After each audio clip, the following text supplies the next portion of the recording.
চতুর্থ পরিচ্ছেদ। জগন্নাথপুরীতে শ্রী চৈতন্য মহাপ্রভুর সঙ্গে শ্রীল সনাতন গোস্বামীর মিলন। অন্তলীলার চতুর্থ পরিচ্ছেদে সংক্ষিপ্তসার শ্রীল ভক্তিবিনোদ ঠাকুর তার অমৃত প্রবাহ ভাষ্যে বর্ণনা করেছেন শ্রীল সনাতন গোস্বামী শ্রী চৈতন্য মহাপ্রভুকে দর্শন করতে মথুরা মণ্ডল থেকে একাকী ঝাড়িখণ্ডের বনপথে পুরুষোত্তমে আসেন। পথে দূষিত জলে স্নান করার ফলে এবং উপবাস করার ফলে তার গায়ে কণ্ডুরসা হয়।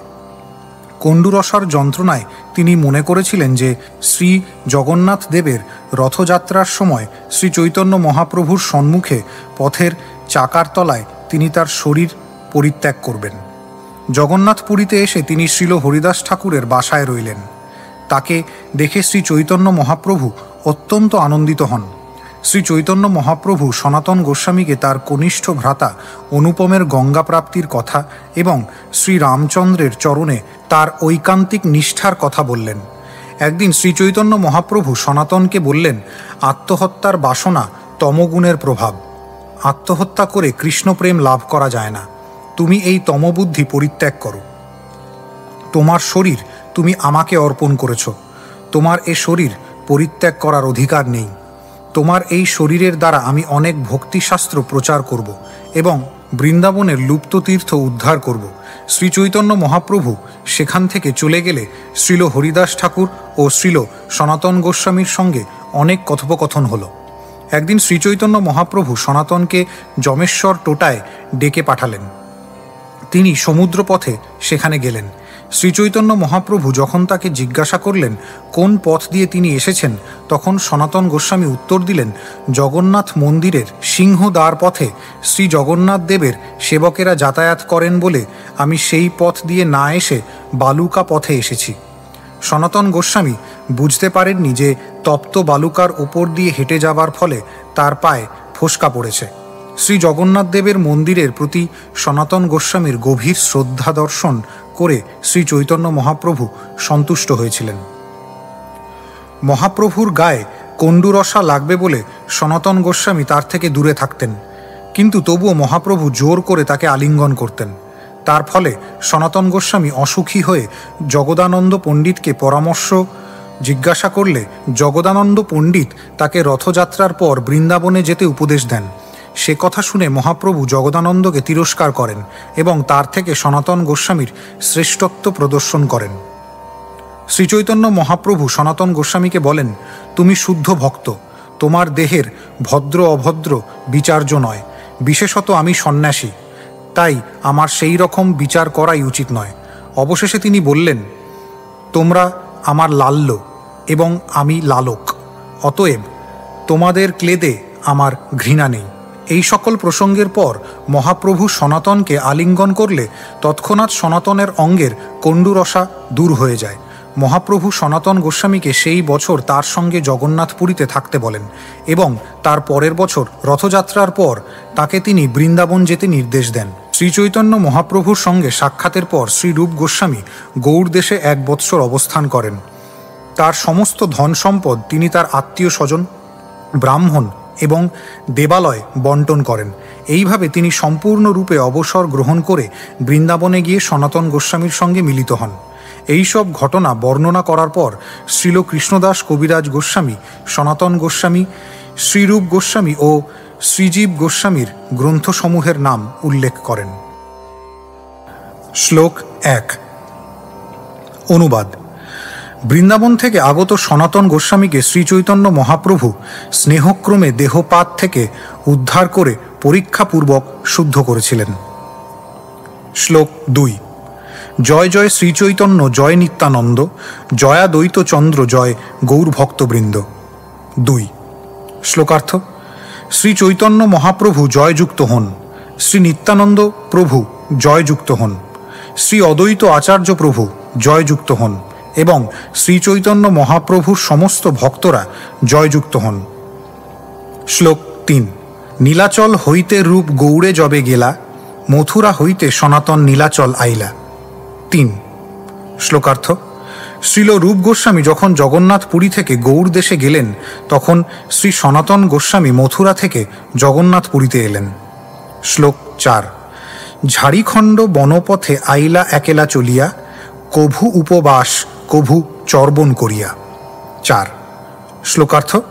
সনাতন গোস্বামী একলা ঝাড়িখণ্ডের বনপথ দিয়ে কখনো উপবাস করে এবং কখনো কিছু চর্বণ করে নীলাচলে এসেছিলেন।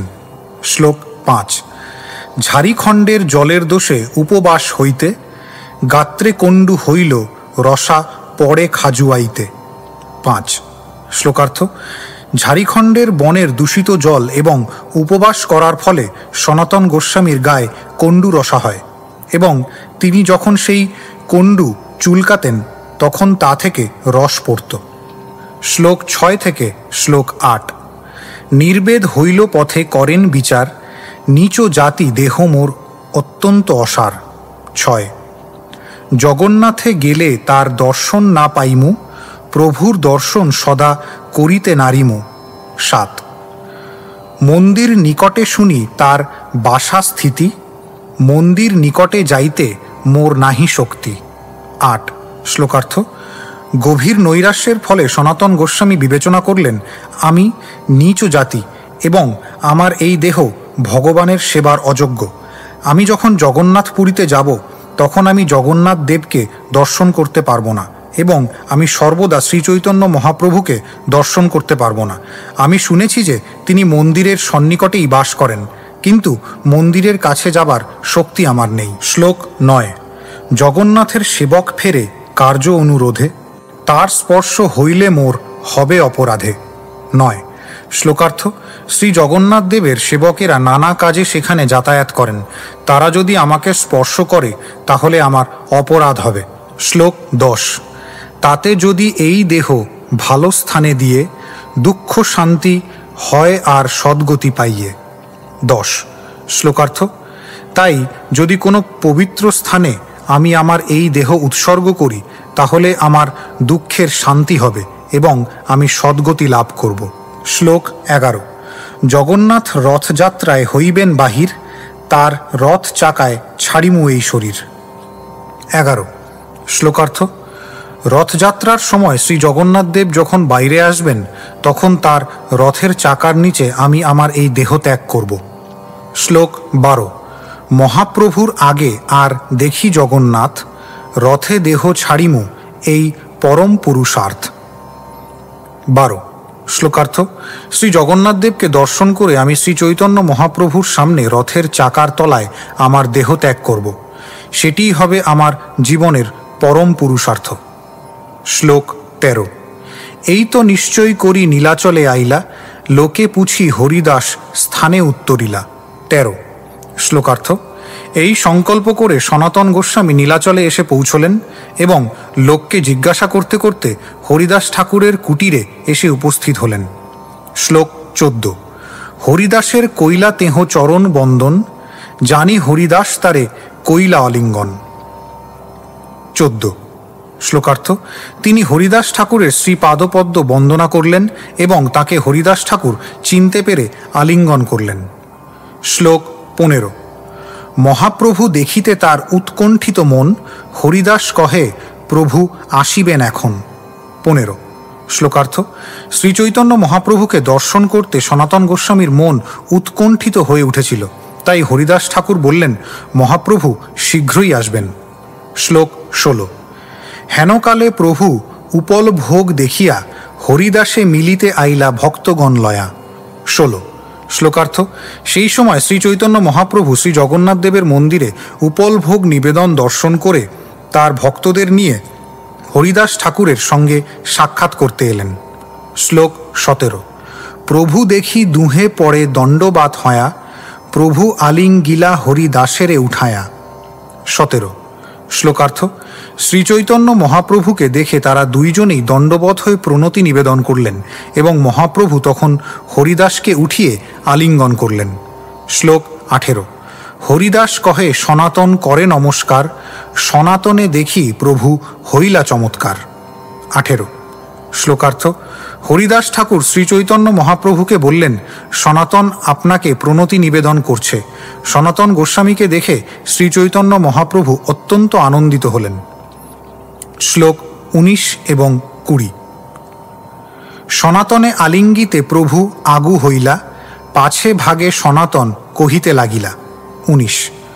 মোরে না ছুইহ প্রভু, পড়ো তোমার পায়ে, একে নিচ জাতি অধম আর কণ্ডু রসা গায়। 20। শ্লোকার্থ।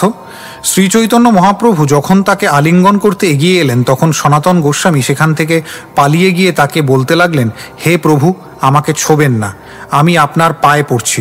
নিজ কুলে জন্মগ্রহণ করার ফলে আমি অত্যন্ত অধম, আর তাছাড়া আমার শরীরে কণ্ডু রসা হয়েছে। শ্লোক 21। বলাৎকারে প্রভু তারে আলিঙ্গন কইল, কণ্ডু ক্লেদ মহাপ্রভুর শ্রীঅঙ্গে লাগিল। 21। শ্লোকার্থ।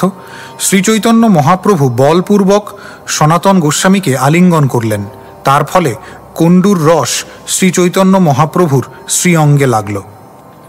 শ্লোক 22। সব ভক্ত গণে প্রভু মিলাইলা সনাতনে, সনাতন কইলা সবার চরণ বন্দনে। 22। শ্লোকার্থ। শ্রীচৈতন্য মহাপ্রভু সনাতন গোস্বামীর সঙ্গে সমস্ত ভক্তদের পরিচয় করিয়ে দিলেন এবং সনাতন গোস্বামী তাদের সকলকে প্রণতি নিবেদন করে তাদের শ্রীপাদপদ্ম বন্দনা করলেন। শ্লোক 23। প্রভু লয়া বসিলা পিণ্ডার উপরে ভক্তগণ, পিণ্ডার তলে বসিলা হরিদাস সনাতন। 23। শ্লোকার্থ। মহাপ্রভু তার ভক্তদের নিয়ে পিণ্ডার উপরে বসলেন এবং হরিদাস ঠাকুর ও সনাতন গোস্বামী পিণ্ডার তলায় বসলেন। শ্লোক 24। কুশল বার্তা মহাপ্রভু পুছেন সনাতনে, তেহ কহেন পরম মঙ্গল দেখিনু চরণে। 24। শ্লোকার্থ। শ্রীচৈতন্য মহাপ্রভু সনাতন গোস্বামীর কুশল বার্তা জিজ্ঞাসা করলেন। তার উত্তরে সনাতন গোস্বামী বললেন, আমার সব কিছুই এখন পরম মঙ্গলময়, কেননা আমি আপনার শ্রীপাদপদ্ম দর্শন লাভ করেছি। শ্লোক 25। মথুরার বৈষ্ণব সবের কুশল পুছিলা, সবার কুশল সনাতন জানাইলা। 25। শ্লোকার্থ।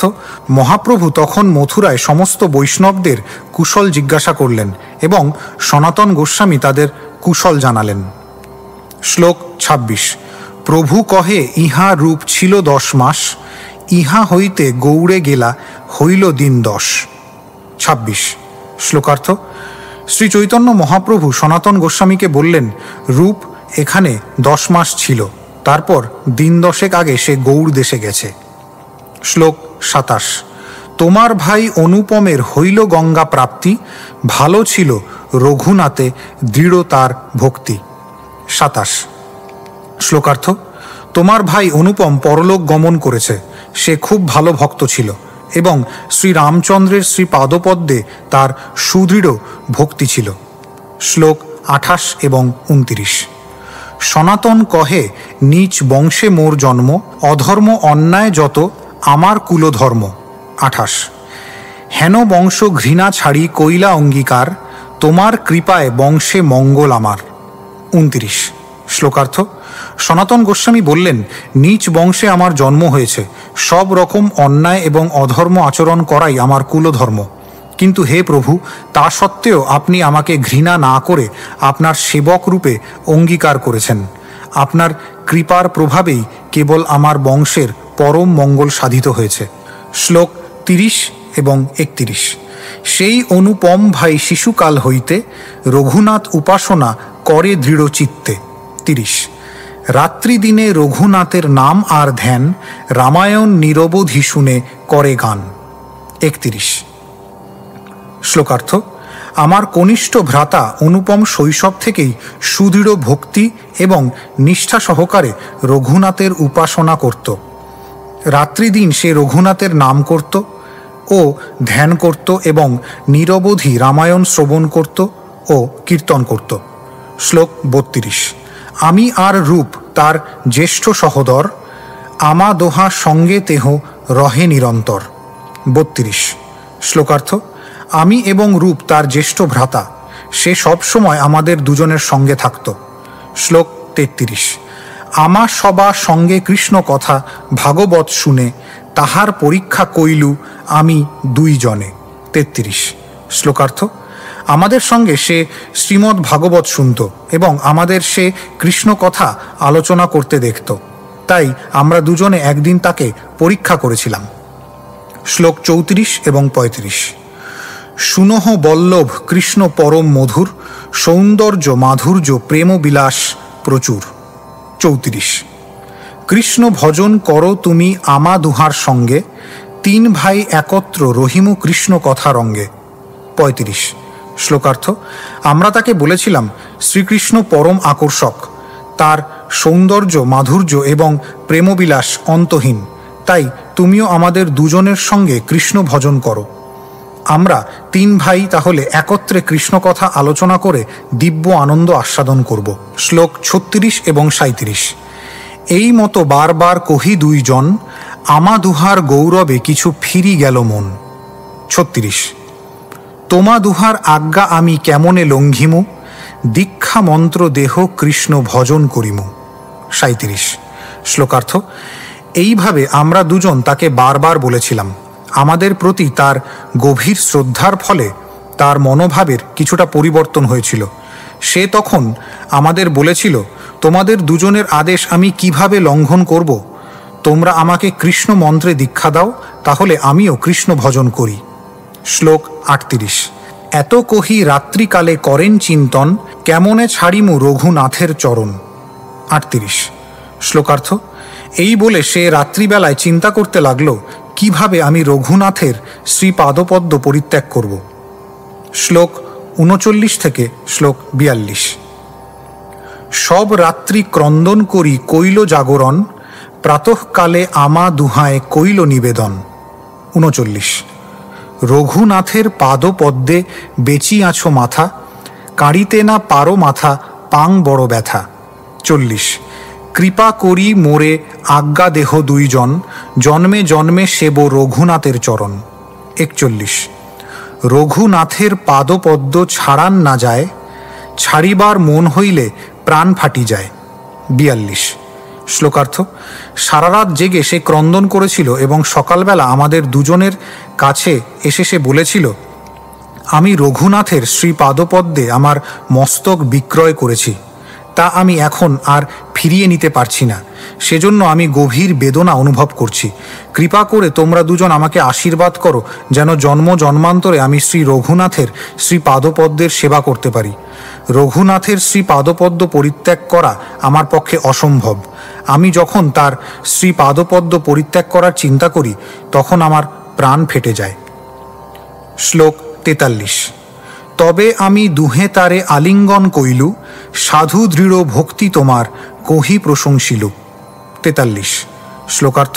সে কথা শুনে আমরা দুজনাই তাকে আলিঙ্গন করে তার প্রশংসা করে বলেছিলাম, রঘুনাথের শ্রীপাদপদ্মে তোমার এই সুদৃঢ় ভক্তি অপূর্ব মহিমামণ্ডিত। শ্লোক 44। যে বংশের উপরে তোমার হয় কৃপালেশ, সকল মঙ্গল তাহে খণ্ডে সব ক্লেশ। 44। শ্লোকার্থ।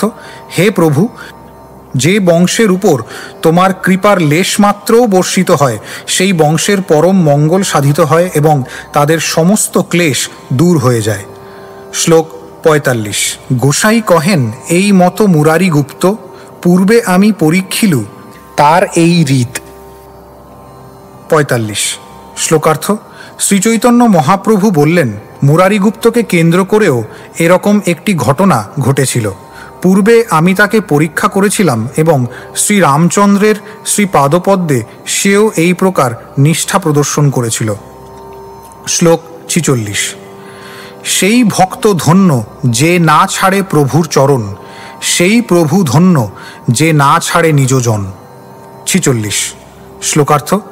সেই ভক্ত ধন্য যিনি তার প্রভুর চরণাশ্রয় পরিত্যাগ করেন না, এবং সেই প্রভু ধন্য যিনি তার নিজজনকে পরিত্যাগ করতে পারেন না। শ্লোক 47। দুর্দৈবে সেবক যদি যায় অন্য স্থানে, সেই ঠাকুর ধন্য তারে চুলে ধরি আনে। 47। শ্লোকার্থ। দৈবক্রমে সেবক যদি অন্য কোথাও চলে যায় তাহলে যে প্রভু তার চুল ধরে তাকে ফিরিয়ে আনেন তিনি ধন্য। শ্লোক 48।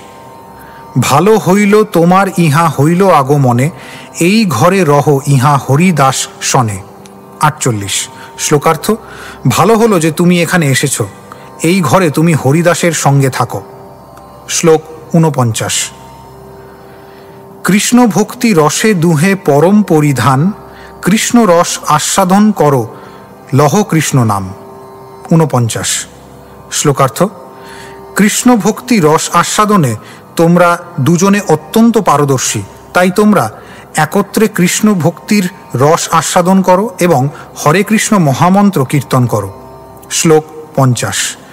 এত বলি মহাপ্রভু উঠিয়া চলিলা, গোবিন্দ দ্বারায় দুহে প্রসাদ পাঠাইলা। 50। শ্লোকার্থ: এই বলে শ্রীচৈতন্য মহাপ্রভু সেখান থেকে উঠে গেলেন এবং গোবিন্দকে দিয়ে তাদের দুজনের জন্য প্রসাদ পাঠিয়ে দিলেন। শ্লোক 51। এই মতো সনাতন রহে প্রভু স্থানে, জগন্নাথের চক্র দেখি করেন প্রণামে। 51। শ্লোকার্থ: এইভাবে সনাতন গোস্বামী শ্রীচৈতন্য মহাপ্রভুর শ্রীপাদপদ্মের আশ্রয়ে জগন্নাথপুরীতে বাস করতে লাগলেন এবং জগন্নাথ মন্দিরের চূড়ায় চক্র দর্শন করে তিনি সশ্রদ্ধ প্রণতি নিবেদন করতেন। শ্লোক 52। প্রভু আসি প্রতিদিন মিলেন দুইজনে, ইষ্ট গোষ্ঠী কৃষ্ণ কথা কহে কতক্ষণে। 52। শ্লোকার্থ: শ্রীচৈতন্য মহাপ্রভু প্রতিদিন এই দুইজন মহান ভক্তের সঙ্গে সাক্ষাৎ করতে আসতেন এবং তাদের সঙ্গে ইষ্ট গোষ্ঠী করে কৃষ্ণ কথা আলোচনা করতেন। শ্লোক 53। দিব্য প্রসাদ পায় নিত্য জগন্নাথ মন্দিরে, তাহা আনি নিত্য অবশ্য দেন দোহাকারে। 53। শ্লোকার্থ: শ্রী জগন্নাথ দেবের মন্দিরে নানা প্রকার দিব্য ভোগ নিবেদন করা হতো এবং শ্রীচৈতন্য মহাপ্রভু প্রতিদিন সেই প্রসাদ তাদের দুজনকে দিতেন। শ্লোক 54 এবং 55। একদিন আসি প্রভু দুহারে মিলিলা, সনাতনে আচম্বিতে কহিতে লাগিলা। 54। সনাতন দেহত্যাগে কৃষ্ণ যদি পাইয়ে, কোটি দেহ ক্ষণেকে তবে ছাড়িতে পারিয়ে। 55। শ্লোকার্থ: একদিন শ্রীচৈতন্য মহাপ্রভু যখন তাদের দুজনের সঙ্গে মিলিত হয়েছিলেন তখন হঠাৎ তিনি সনাতনকে বলতে লাগলেন, সনাতন, দেহত্যাগ করার ফলে যদি কৃষ্ণকে পাওয়া যেত তাহলে নিমেষের মধ্যে আমি কোটি দেহ ত্যাগ করতে প্রস্তুত। শ্লোক 56। দেহত্যাগে কৃষ্ণ না পাইয়ে ভজনে, কৃষ্ণ প্রাপ্তের উপায় কোনো নাহি ভক্তি বিনে। 56। শ্লোকার্থ: দেহত্যাগ করার ফলে কৃষ্ণকে পাওয়া যায় না, ভজনের মাধ্যমে শ্রীকৃষ্ণকে পেতে হয়, ভক্তি ছাড়া কৃষ্ণ প্রাপ্তির আর কোনো উপায় নেই। শ্লোক 57। দেহত্যাগাদি যত সম তম ধর্ম, তম রজ ধর্মে কৃষ্ণের না পাইয়ে মর্ম। 57। শ্লোকার্থ: আত্মহত্যা আদি কার্যকলাপ তমগুণের দ্বারা প্রবাহিত, তম এবং রজগুণের দ্বারা কখনো শ্রীকৃষ্ণকে জানা যায় না। শ্লোক 58। ভক্তি বিনা কৃষ্ণে কভু নহে প্রেমোদয়, প্রেম বিনা কৃষ্ণ প্রাপ্তি অন্য হইতে নয়। 58। শ্লোকার্থ: ভক্তি ব্যতীত কখনোই হৃদয়ে কৃষ্ণ প্রেমের উদয় হয় না এবং প্রেম ব্যতীত কখনোই কৃষ্ণকে পাওয়া যায় না। শ্লোক 59।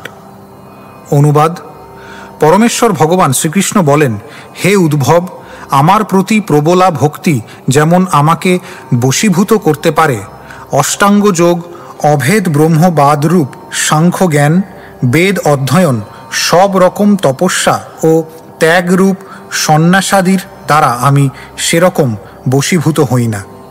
তাৎপর্য: এই শ্লোকটি শ্রীমদ্ ভাগবত 11 স্কন্ধ 14 অধ্যায় 20 শ্লোক থেকে উদ্ধৃত। শ্লোক 60। দেহত্যাগাদি তমধর্ম পাতক কারণ, সাধক না পায় তাতে কৃষ্ণের চরণ। 60। শ্লোকার্থ: আত্মহত্যা আদি তামসিক ধর্ম পাপের কারণ, এই ধরনের কার্যকলাপের মাধ্যমে কখনো শ্রীকৃষ্ণের শ্রীপাদপদ্মের আশ্রয় লাভ করা যায় না। শ্লোক 61। প্রেমী ভক্ত বিয়োগে চাহে দেহ ছাড়িতে, প্রেমে কৃষ্ণ মিলে সেহ না পারে মরিতে। 61। শ্লোকার্থ: প্রেমিক ভক্ত কৃষ্ণ বিরহে প্রাণ ত্যাগ করতে চায়, কিন্তু সেই প্রেমের ফলে সে কৃষ্ণকে পায় এবং তখন সে আর মরতে পারে না। শ্লোক 62। গারানুরাগের বিয়োগ না যায় সহন, তাতে অনুরাগী বাঞ্ছে আপন মরণ। 62। শ্লোকার্থ: শ্রীকৃষ্ণের প্রতি যিনি গভীরভাবে অনুরক্ত, তিনি তার বিরহ সহ্য করতে পারেন না, তাই অনুরাগী ভক্ত নিজের মৃত্যু কামনা করে। শ্লোক 63। অনুবাদ: এই কমল নয়ন, তাঁদের অজ্ঞান অন্ধকার বিনাশের জন্য শিবের মতো মহাজনেরা পর্যন্ত যার শ্রীপাদপদ্মের ধূলিকণায় স্নান করতে বাসনা করেন, আপনার সেই কৃপা প্রসাদ যদি আমি না পাই, তাহলে আপনাকে পাবার আশায় ব্রত এবং উপবাস আদি পালন করে আমি কৃশতা প্রাপ্ত হয়ে জীবন পরিত্যাগ করে শত শত জন্মের পরেও আপনার প্রসাদ লাভ করব। তাৎপর্য: এই শ্লোকটি শ্রীমদ্ ভাগবতে 10ম স্কন্ধ 52তম অধ্যায় 43তম শ্লোকে রুক্মিণী দেবীর উক্তি। মহারাজ ভীষ্মকের কন্যা রুক্মিণী দেবী শ্রীকৃষ্ণের অপ্রাকৃত গুণাবলীর কথা শ্রবণ করেছিলেন এবং তার ফলে তিনি শ্রীকৃষ্ণকে তার পতিরূপে পাওয়ার বাসনা করেছিলেন। কিন্তু দুর্ভাগ্যবশত তার জ্যেষ্ঠ ভ্রাতা রুক্মিণী ছিলেন শ্রীকৃষ্ণের প্রতি অত্যন্ত ঈর্ষাপরায়ণ এবং তাই তিনি চেদিরাজ শিশুপালের সঙ্গে তার বিবাহ দিতে চেয়েছিলেন। সে কথা শুনে রুক্মিণী অত্যন্ত মর্মাহত হন এবং শ্রীকৃষ্ণকে একটি প্রেমপত্র লিখে এক বিশ্বস্ত ব্রাহ্মণকে দিয়ে তা শ্রীকৃষ্ণের কাছে প্রেরণ করেন। এই শ্লোকটি তারই একটি অংশ। শ্লোক 64। অনুবাদ: হে কৃষ্ণ, তোমার হাস্যোজ্জ্বল দৃষ্টিপাত এবং কলগীত শ্রবণে আমাদের হৃদয়ে যে কামাগ্নি প্রজ্বলিত হয়েছে, তা তুমি তোমার অধরামৃত সিঞ্চন করে নির্বাপিত করো। তা না হলে হে সখে, আমাকে তোমার বিরহজনিত অগ্নিদগ্ধ দেহ নিয়ে ধ্যানের দ্বারা তোমার শ্রীপাদপদ্মের আশ্রয় লাভ করব। তাৎপর্য: জ্যোৎস্না প্লাবিত শারদীয়ার রজনীতে শ্রীকৃষ্ণের বংশীধ্বনি শ্রবণ করে গোপ বধূরা আত্মহারা হয়ে শ্রীকৃষ্ণের সম্মুখে উপস্থিত হলে কৃষ্ণ তাদের নৈতিক উপদেশ দিয়ে গৃহে ফিরে যেতে বলেন। ব্রজগোপিকারা তার সেই উপদেশে কর্ণপাত করেননি। তারা শ্রীকৃষ্ণের চুম্বন প্রত্যাশা করেছিলেন, কেননা তারা কামোন্মত্ত হয়ে শ্রীকৃষ্ণের সঙ্গে নৃত্য করার বাসনায় এখানে এসেছিলেন। শ্লোক 65। কুবুদ্ধি ছাড়িয়া করো শ্রবণ কীর্তন, অচিরাত পাবে তবে কৃষ্ণের চরণ। 65। শ্লোকার্থ: শ্রীচৈতন্য মহাপ্রভু সনাতন গোস্বামীকে বললেন, তোমার সমস্ত দুর্বাসনা পরিত্যাগ করো, কেননা সেগুলি শ্রীকৃষ্ণের শ্রীপাদপদ্মে আশ্রয় লাভ করার প্রতিকূল। কৃষ্ণনাম শ্রবণ কীর্তনে মগ্ন হও, তাহলে অচিরেই তুমি কৃষ্ণের শ্রীপাদপদ্মের আশ্রয় লাভ করবে। শ্লোক 66। নীচ জাতি নহে কৃষ্ণ ভজনে অযোগ্য, সৎকুল বিপ্র নহে ভজনের যোগ্য। 66। শ্লোকার্থ: নীচ জাতি কৃষ্ণ ভজনের অযোগ্য নয়, আবার সৎকুলোদ্ভূত ব্রাহ্মণও ভজনের যোগ্য নয়। শ্লোক 67। যেই ভজে সেই বড় অভক্তহীন ছাড়, কৃষ্ণ ভজনে নাহি জাতি কুলাদি বিচার। 67। শ্লোকার্থ: যিনি শ্রীকৃষ্ণের ভজনা করেন তিনিই মহান, আর যারা অভক্ত তারা অধঃপতিত এবং ঘৃণ্য, তাই কৃষ্ণ ভজনে জাতি কুল ইত্যাদির কোনো বিচার নেই। শ্লোক 68। দিনেরে অধিক দয়া করেন ভগবান, কুলীন পণ্ডিত ধনির বড় অভিমান। 68। শ্লোকার্থ: পরমেশ্বর ভগবান শ্রীকৃষ্ণ সর্বদা দীন ব্যক্তিদের অধিক কৃপা করেন, কিন্তু কুলীন পণ্ডিত এবং ধনী ব্যক্তিরা অত্যন্ত দাম্ভিক। শ্লোক 69।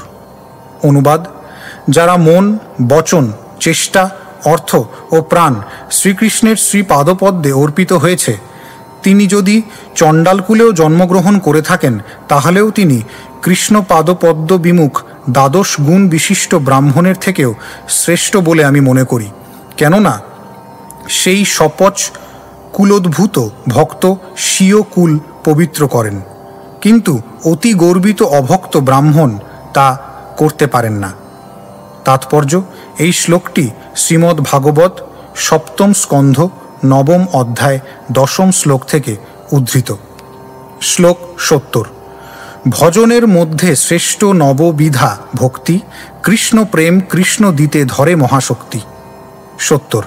শ্লোকার্থ: ভগবদ্জনে ভক্তি অনুশীলনের 9টি পন্থা শ্রেষ্ঠ, কেননা এই পন্থাগুলি কৃষ্ণপ্রেম ও কৃষ্ণ দিতে মহাশক্তি ধরে।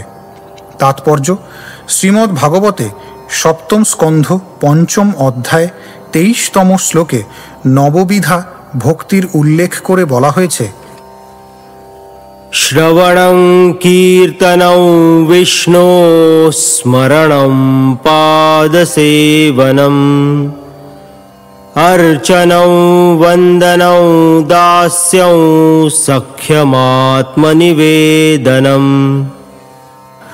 ভগবদ্ভক্তি অনুশীলনের 9টি পন্থা: শ্রবণ, কীর্তন, কৃষ্ণস্মরণ, শ্রীকৃষ্ণের শ্রীপাদপদ্মের সেবা, মন্দিরে ভগবানের বিগ্রহের অর্চনা, বন্দনা, দাসরূপে ভগবানের সেবা করা, ভগবানের প্রতি সখ্যভাব এবং ভগবানের শ্রীপাদপদ্মে আত্মনিবেদন।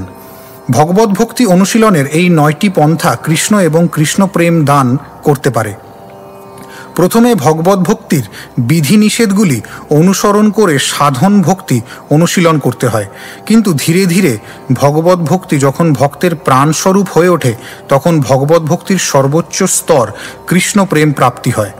শ্রীকৃষ্ণ হচ্ছেন জীবনের চরম লক্ষ্য।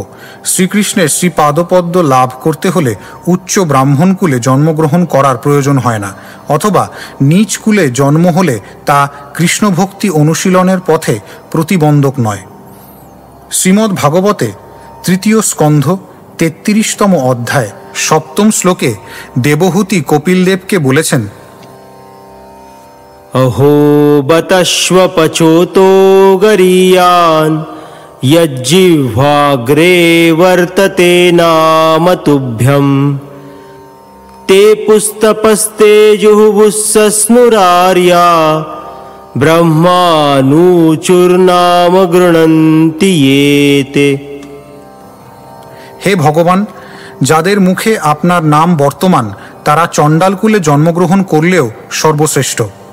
আপনার নাম যারা কীর্তন করেন তারাই সমস্ত প্রকার তপস্যা করেছেন, তারাই বেদ অধ্যয়ন করেছেন, সুতরাং তারাই আর্য বলে পরিগণিত। তেমনি কুন্তী দেবী শ্রীকৃষ্ণকে প্রথম স্কন্ধ 8ম অধ্যায় 26তম শ্লোকে বলেছেন, জন্মৈশ্বর্যশ্রুতশ্রীভিরেধমানমদঃ পুমাन् নৈবার্হত্যভিধাতুং বৈ ত্বাম কিঞ্চন গোচরম। যে ব্যক্তি তার জন্ম, ঐশ্বর্য, জ্ঞান এবং সৌন্দর্যের গর্বে গর্বিত সে কখনো তোমার শ্রীপাদপদ্ম লাভ করতে পারে না।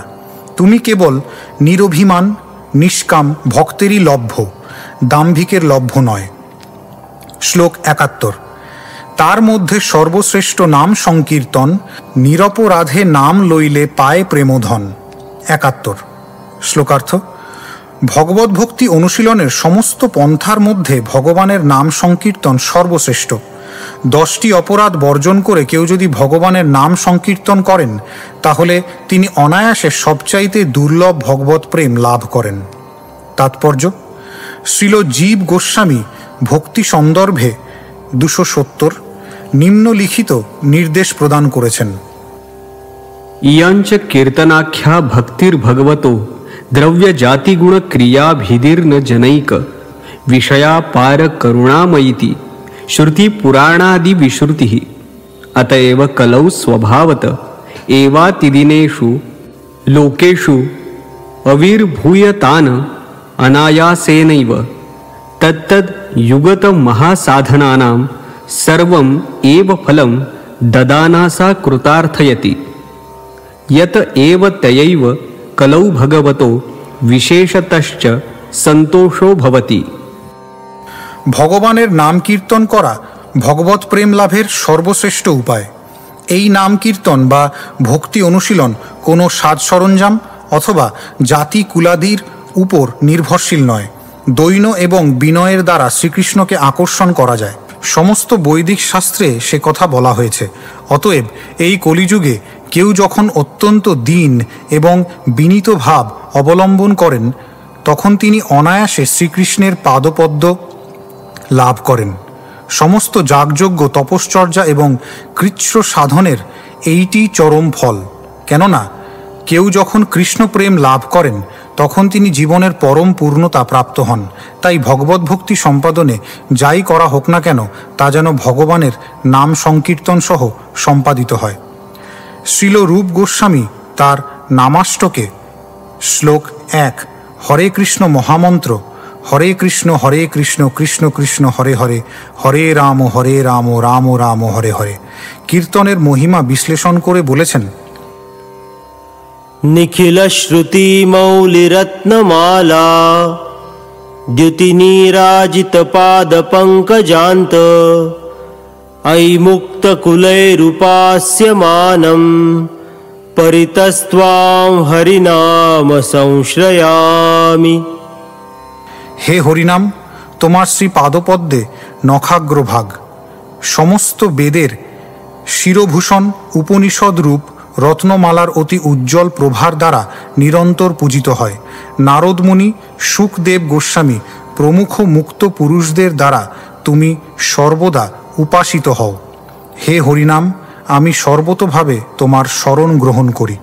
শ্রীল সনাতন গোস্বামীও তার বৃহৎ ভাগবতামৃত প্রথম অধ্যায় 9 শ্লোক গ্রন্থে ভগবানের নাম কীর্তনের মহিমা বর্ণনা করে বলেছেন, জয়তি জয়তি নামানন্দরূপম মুরারেঃ বিরমতি নিজ ধর্ম ধ্যান পূজাদিয়ত্নম কথমপি সুকৃদাত্তম মুক্তিদম প্রাণিনাং যৎ পরমমৃতমেকং জীবনম ভূষণম মে।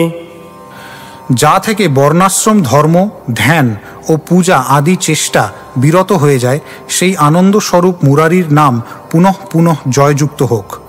এই নাম যে কোনো রূপে একবার মাত্র গৃহীত হলেই জীব মুক্তি লাভ করে এবং তাই একমাত্র পরম অমৃত স্বরূপ। এই নাম আমার জীবন এবং আমার ভূষণ। শ্রীমদ্ ভাগবতে 2 স্কন্ধ 1 অধ্যায় 11 শ্লোক শুকদেব গোস্বামী বলেছেন, এতন্নির্বিদ্যমানানাম ইচ্ছতামকুতো ভয়ম যোগিনাং নৃপনির্ণীতং হরের নামানুকীর্তনম। হে রাজন, যারা বিষয় বাসনা রহিত একান্ত ভক্ত, যারা স্বর্গ মোক্ষ আদি কামনা করেন এবং যারা আত্মারাম যোগী পুরুষ, তাদের সকলের পক্ষেই ভগবানের নাম গুণ পুনঃ পুনঃ শ্রবণ কীর্তন ও স্মরণ করা কর্তব্য। এই 3টি পরম সাধন ও সাধ্য বলে পূর্বতন আচার্যদের দ্বারা নির্ণীত হয়েছে। শ্রীমদ্ ভাগবতে 6ষ্ঠ স্কন্ধ 3 অধ্যায় 22তম শ্লোকে যমরাজ বলেছেন, এতাবানেব লোকেস্মিন পুংসান ধর্মঃ পরস্মৃতঃ ভক্তিযোগো ভগবতী তন্নাম গ্রহণাদিভিঃ। ভগবানের দিব্য নাম কীর্তন থেকে শুরু হয় যে ভক্তিযোগ, তা হচ্ছে মানব সমাজে জীবের পরম ধর্ম। তেমনি শ্রীচৈতন্য মহাপ্রভু শিক্ষাষ্টকে বলেছেন, তৃণাদপি সুনীচেন তরোরিব সহিষ্ণুনা অমানিনা মানদেন কীর্তনীয়ঃ সদা হরিঃ। যিনি নিজেকে তৃণের থেকেও ক্ষুদ্র বলে মনে করেন, তরুর মতো সহিষ্ণু হন, নিজে মানশূন্য হন এবং অপর লোককে সম্মান প্রদান করেন, তিনি সর্বদা ভগবানের নাম কীর্তনের অধিকারী। 10টি নাম অপরাধ আদি লীলার 8ম পরিচ্ছেদের 24 শ্লোকে দ্রষ্টব্য। শ্লোক 72 এত শুনি সনাতনের হইল চমৎকার, প্রভুরে না ভায় মোর মরণ বিচার। 72 শ্লোকার্থ। সে কথা শুনে শ্রীল সনাতন গোস্বামী অত্যন্ত চমৎকৃত হলেন। তিনি বুঝতে পারলেন, আমি যে আত্মহত্যা করতে মনস্থ করেছি তা শ্রীচৈতন্য মহাপ্রভু অনুমোদন করেননি। শ্লোক 73 থেকে শ্লোক 75 সর্বজ্ঞ মহাপ্রভু নিষেধিলা মোরে, প্রভুর চরণ ধরি কহেন তাহারে। ৭৩। সর্বজ্ঞ কৃপালু তুমি ঈশ্বর স্বতন্ত্র, জইছে নাচাও তৈছে নাচি যেন কাষ্ঠযন্ত্র। ৭৪। নীচ অধম পামর মুই, পামর স্বভাব, মোরে জিয়াইলে তোমার কিবা হবে লাভ। ৭৫। শ্লোকার্থ।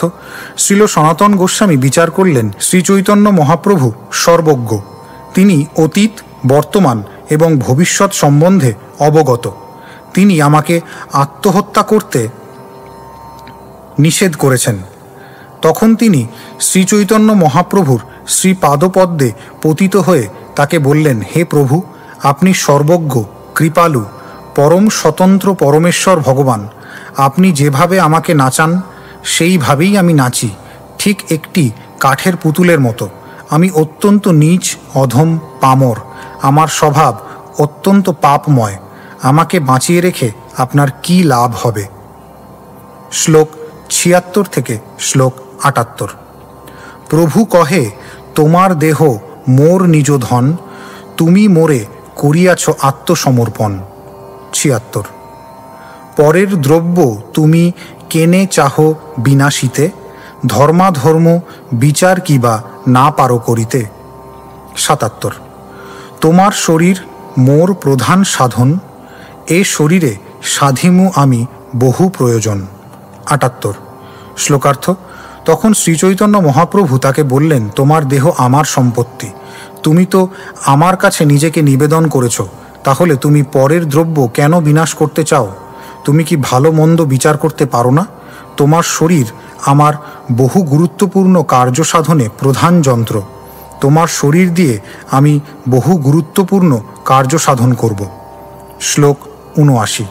ভক্ত ভক্তি কৃষ্ণ প্রেম তত্ত্বের নিধার, বৈষ্ণবের কৃত্য আর বৈষ্ণব আচার। ৭৯। শ্লোকার্থ।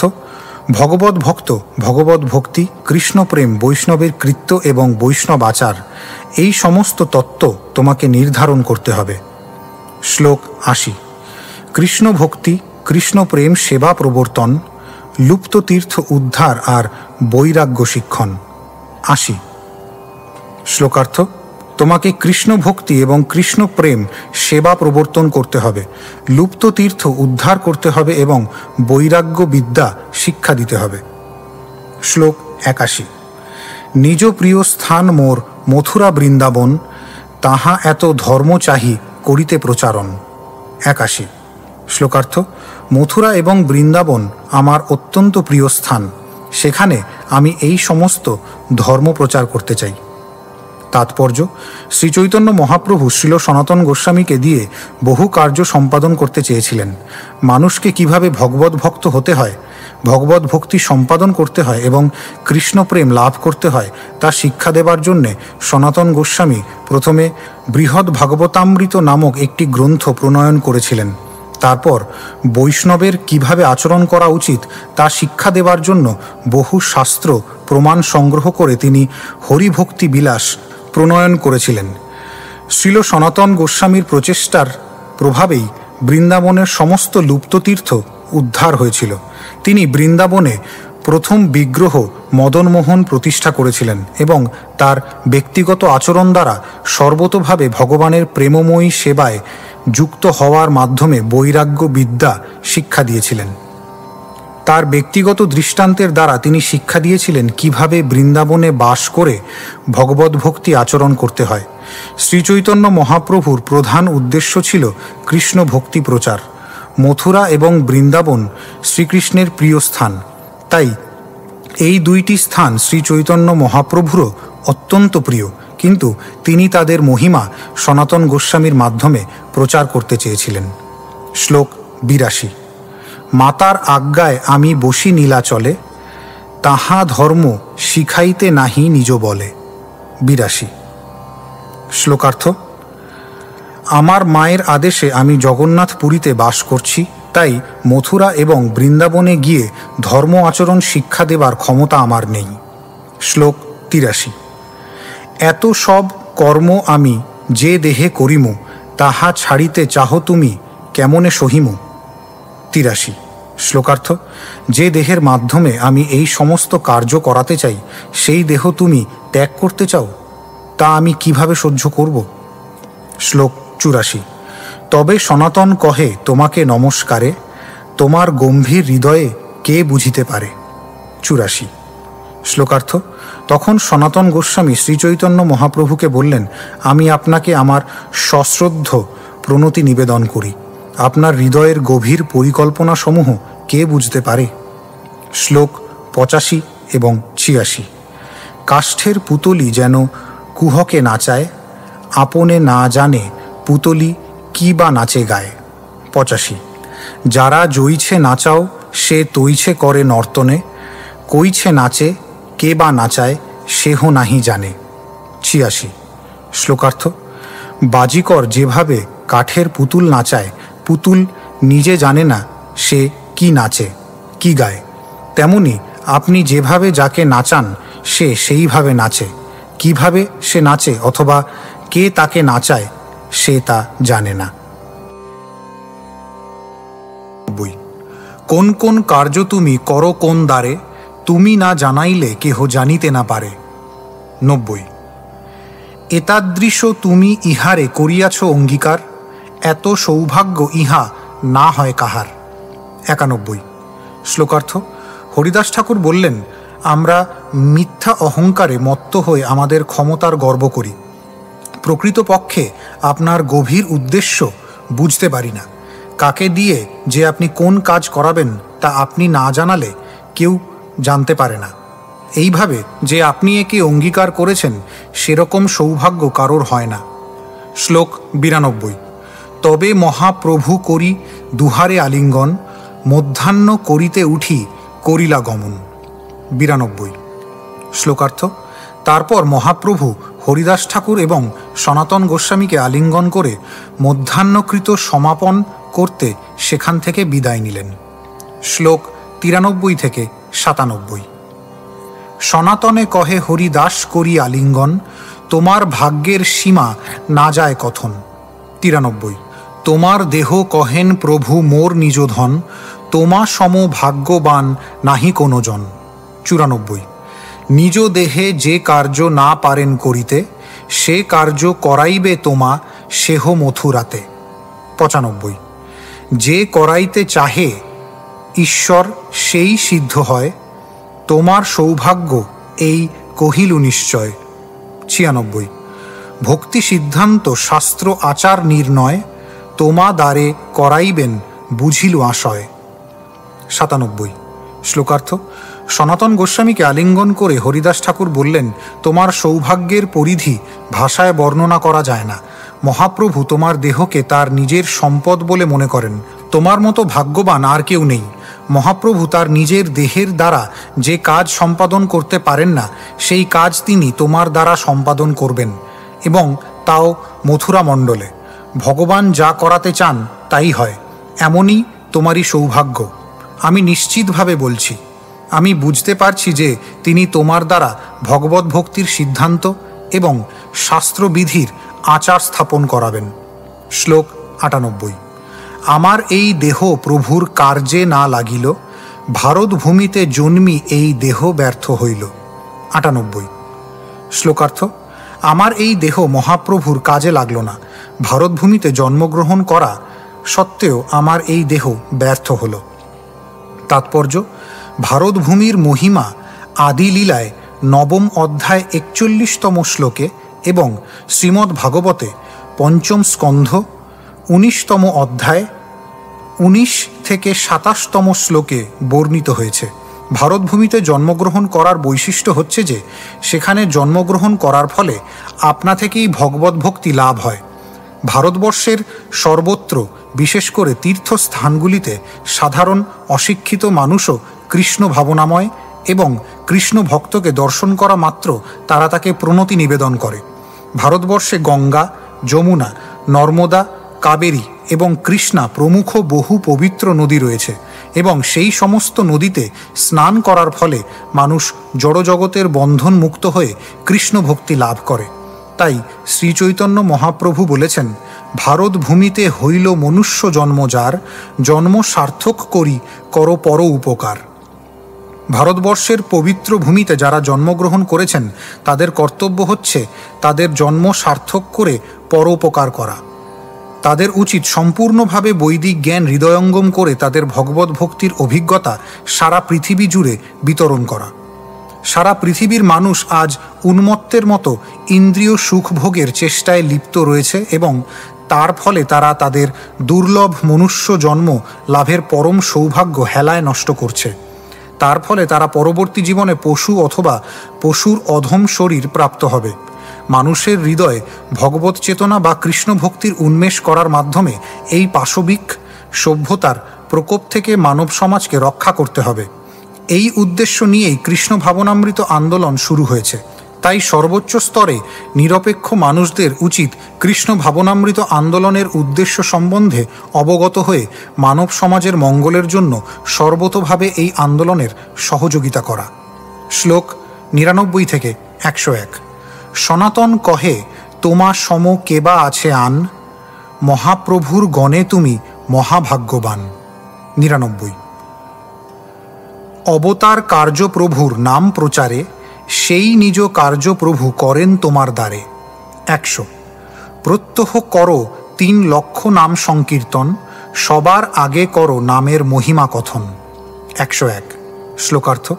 সনাতন গোস্বামী তখন হরিদাস ঠাকুরকে বললেন, তোমার সমান কে আছে? তুমি শ্রীচৈতন্য মহাপ্রভুর অন্যতম পার্ষদ, তাই তুমি মহাভাগ্যবান। ভগবানের দিব্য নামের মহিমা প্রচার করার জন্য মহাপ্রভু অবতীর্ণ হয়েছেন, আর সেই কাজ তিনি তোমার দ্বারা সম্পাদন করছেন। প্রতিদিন তুমি 3 লক্ষ নাম কীর্তন করো এবং সকলের কাছে নামের প্রচার করো। শ্লোক 102 এবং 103। আপনে আচরে কেহ না করে প্রচার, প্রচার করেন কেহ না করেন আচার। 102। আচার প্রচার নামের করহ 2 কার্য, তুমি সর্বগুরু তুমি জগতের আর্য। 103। শ্লোকার্থ। কিছু লোক আচার করেন কিন্তু প্রচার করেন না, আবার কিছু লোক প্রচার করেন কিন্তু আচার করেন না, কিন্তু তুমি ভগবানের দিব্য নামের আচার এবং প্রচার 2টি কার্যই করো, তাই তুমি সকলের গুরু এবং এই জগতের সর্বশ্রেষ্ঠ ভক্ত। তাৎপর্য: শ্রীল সনাতন গোস্বামী এখানে স্পষ্টভাবে জগৎগুরুর সংজ্ঞা বিশ্লেষণ করেছেন। তার যোগ্যতা হচ্ছে যে তিনি অবশ্যই শাস্ত্র নির্দেশ অনুসারে আচরণ করবেন এবং সেই সঙ্গে প্রচার করবেন। যিনি তা করেন না তিনি সদ্গুরু নন। হরিদাস ঠাকুর ছিলেন আদর্শ গুরু, কেননা তিনি প্রতিদিন নিয়মিতভাবে জপমালায় সংখ্যাপূর্বক ভগবানের নাম করতেন। প্রতিদিন তিনি 3 লক্ষ নাম কীর্তন করতেন। তেমনি কৃষ্ণ ভাবনামৃত আন্দোলনের সদস্যদের কর্তব্য প্রতিদিন জপমালায় কমপক্ষে 16 মালা হরে কৃষ্ণ মহামন্ত্র জপ করা এবং ভগবদ্গীতা যথাযথ শিক্ষা অনুসারে শ্রীচৈতন্য মহাপ্রভুর বাণী প্রচার করা। যিনি তা করেন তিনি সারা পৃথিবীর গুরু হবার যোগ্য। শ্লোক 104। এই মতো 2 জন নানা কথা রঙ্গে, কৃষ্ণ কথা আস্বাদয় রহি একসঙ্গে। 104। শ্লোকার্থ। এইভাবে কৃষ্ণ কথা আলোচনা করার মাধ্যমে গভীর আনন্দ আস্বাদন করে তারা 2 জন একসঙ্গে অবস্থান করতে লাগলেন। শ্লোক 105।